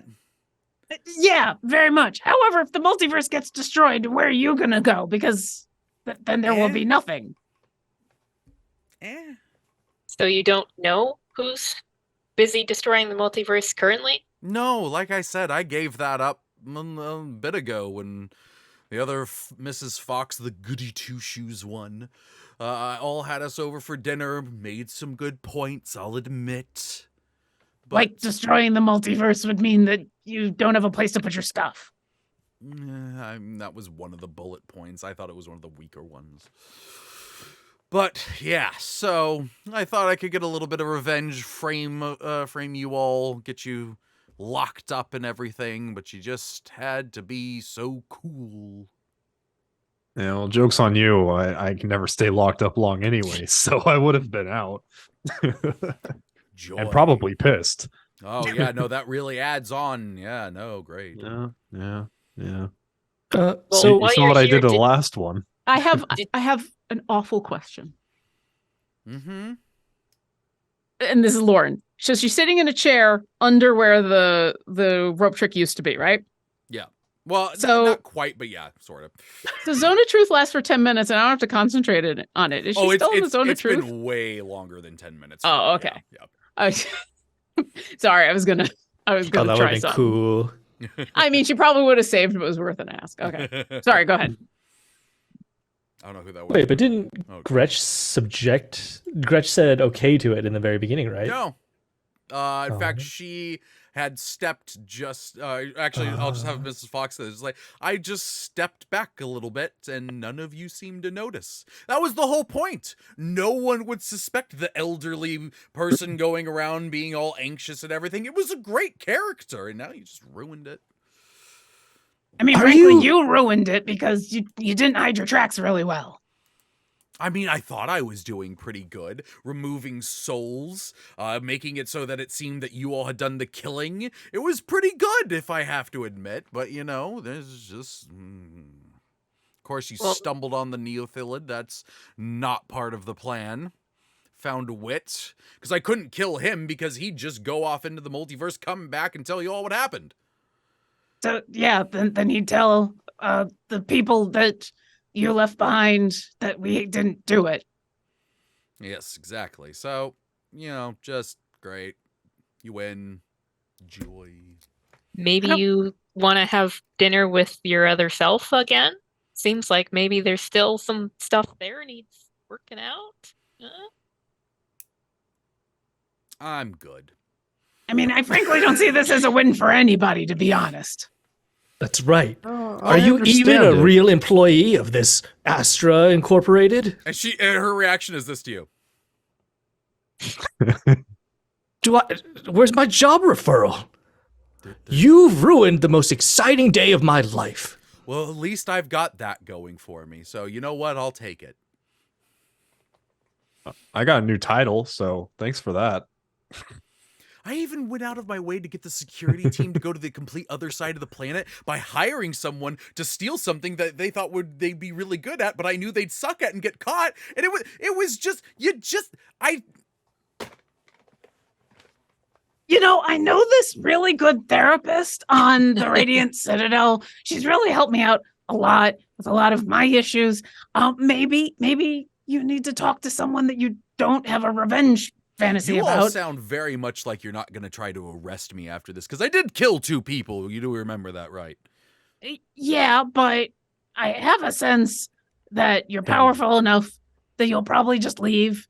And if we don't resolve this now, it's just going to be a reoccurring nightmare for both of us. So why don't you why don't we just talk it out? I have marshmallows. I'm always good for a game of chess if we want to keep doing this. You know what? We come after you, you come after us. Or Kira, make a persuasion check. Okay.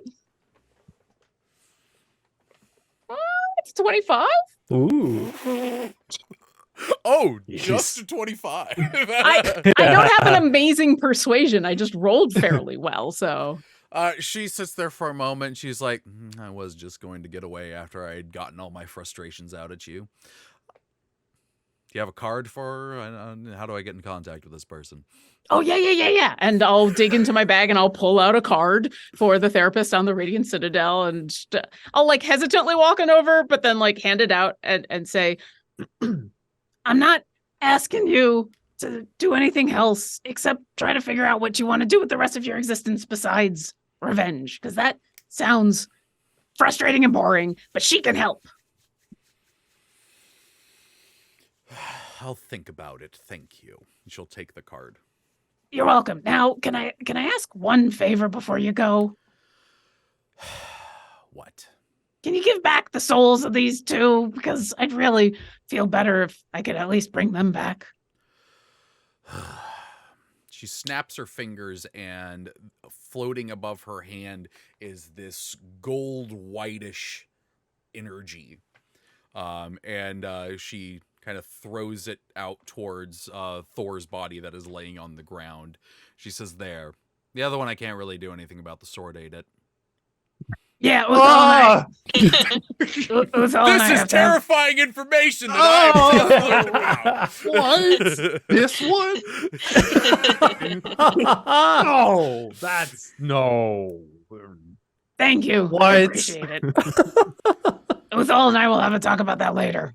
I don't think we need to. I think we should get this revenge thing going. I was hoping to have a rival. I haven't had one since. Could you unlock the cages so that we can? Oh, look I for don't have prophecy? control of that. You're still going to be here for about 12 hours, so get cozy. Oh, at least we can chop up the worm and see if it tastes good. I'm gonna. Have miss you that ever thing. tried? I would be sorry careful about what killing part your of it pet. you eat. All right. Is there and any chance you can make it smaller so I can carry it on me? At this point, Mrs. Fox goes, well, I see I'm no longer part of this conversation, so you all have a great rest of your, what am I kidding, go screw yourselves, and snaps her fingers and she disappears. Bye, Mrs. Fox. Bye, other Mrs. Fox. Bye, evil Mrs. Fox. I don't really like her, but she seems to be on the mend, so I guess she deserves a second chance. I don't know if she deserves a second chance, but there's some beings that you just have to try to negotiate because you can't kill them. And at that, as you say that, the 3 Ravnikins just fall down to the ground. Are they dead? No, they're alive. Okay. Are they awake? Nope, they're unconscious. Okay. But you deal with those 3. I'm going to go back to bringing this one back to life. And Norkia's just going to, sadly or tiredly sit down in front of the body of this human that she's been trying to bring back and just pick up where everything left off. Yep, and you totally can. And yeah, you are, after a bit, able to bring back Thor. And he is very confused and very disoriented. It's like there was a giant monster, I couldn't scream, and it ate my head. Yeah, it's a lot. So here, take this card. There's a therapist on the Radiant Citadel. I know coming back from the dead kind of sucks, but here you go. Some of your other friends are okay. one of them, and she'll just like side-eye Uthal and then look back and say, I'm really sorry, I can't do anything about. Yeah, weird accident happened with that one. Don't know what happened. Okay, so essentially, it's going to be about 8 hours until the security is lifted, so you all are able to benefit from a long rest. No other mishaps happen during this time.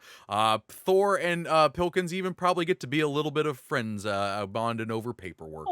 Oh, and plus, like, when he learns about the Azorius Guild, Pilkins has, like, a new destination that he wants to go. Like, if Pilkins had ever hoped to find his version of the Avengers, it is the Azorius. Yes. Their whole philosophy is, like, action through inaction, so they just, like, make a bunch of laws and debate things endlessly and, like, do nothing. And I think that is where we are going to wrap up for this week. And we will find out what is going on with the prophecy and where that will lead in 2 weeks. But before we get out of here, why doesn't everybody give your outros and all that fun stuff? And we'll start with Rhiannon. Hey, Rhiannon Held. I write urban fantasies, Rhiannon Held, and space opera is RZ Held. And coming up, April 1st to the 3rd, the Narratus ebook sale. Lots of cool speculative fiction books, including mine, the first 4 novellas in the space opera series. Only 99 cents. So you want to check those out and all the other ones in the sale. And I am also on the other Dungeon Scrawler games. So check those out as well and come join us on the Discord. It is a cool Discord. You will be cool people if you join the Discord. Who you popcorn to? Lauren. Oh, hi, I'm Lauren Urban. I'm the content manager over at Idle Champions of the Forgotten Realms. You can find me on the socials as Lauren. You can find me on Tuesday nights on the Demiplane RPG channel, where I'm playing a druid in a world where probably everybody has died. I don't know. Things got weird. I'm a shark, though. It's okay. Oh, yeah, if you thought this show got dark. But Deborah Ann Wall is amazing, and she's our DM, and you should definitely go. You can also catch up on all of the awesomeness on the Demiplane YouTube channel and see all of our amazing shows. And that's about all I can say. Yang Yang. Hello, my name is Yang Wang. I am also a regular here on the Dungeon Scrawlers channel. Like Rhiannon said, please join our Discord. Use !Discord, the command into the chat to get the link to join us. I am also going to close out the dice giveaway in a moment, but I am going to popcorn it over to Uthal first, and then at the end of his outro, then I will have closed and picked, and in the meantime, those of you who still want to join and who haven't had a chance to join, use !Ticket in the chat to join. And we're giving you, essentially an extra few minutes to do so. So, Uthal. Yeah. So St. James, you can find me at St. James Collection is my TCG account on Instagram. On Saturday, April 1st for April Fool's Day, I'm going to have a very special live video going up. Who knows what's going to happen? I want nothing more in the world than to just not ever go live. It'd just be great. Yeah.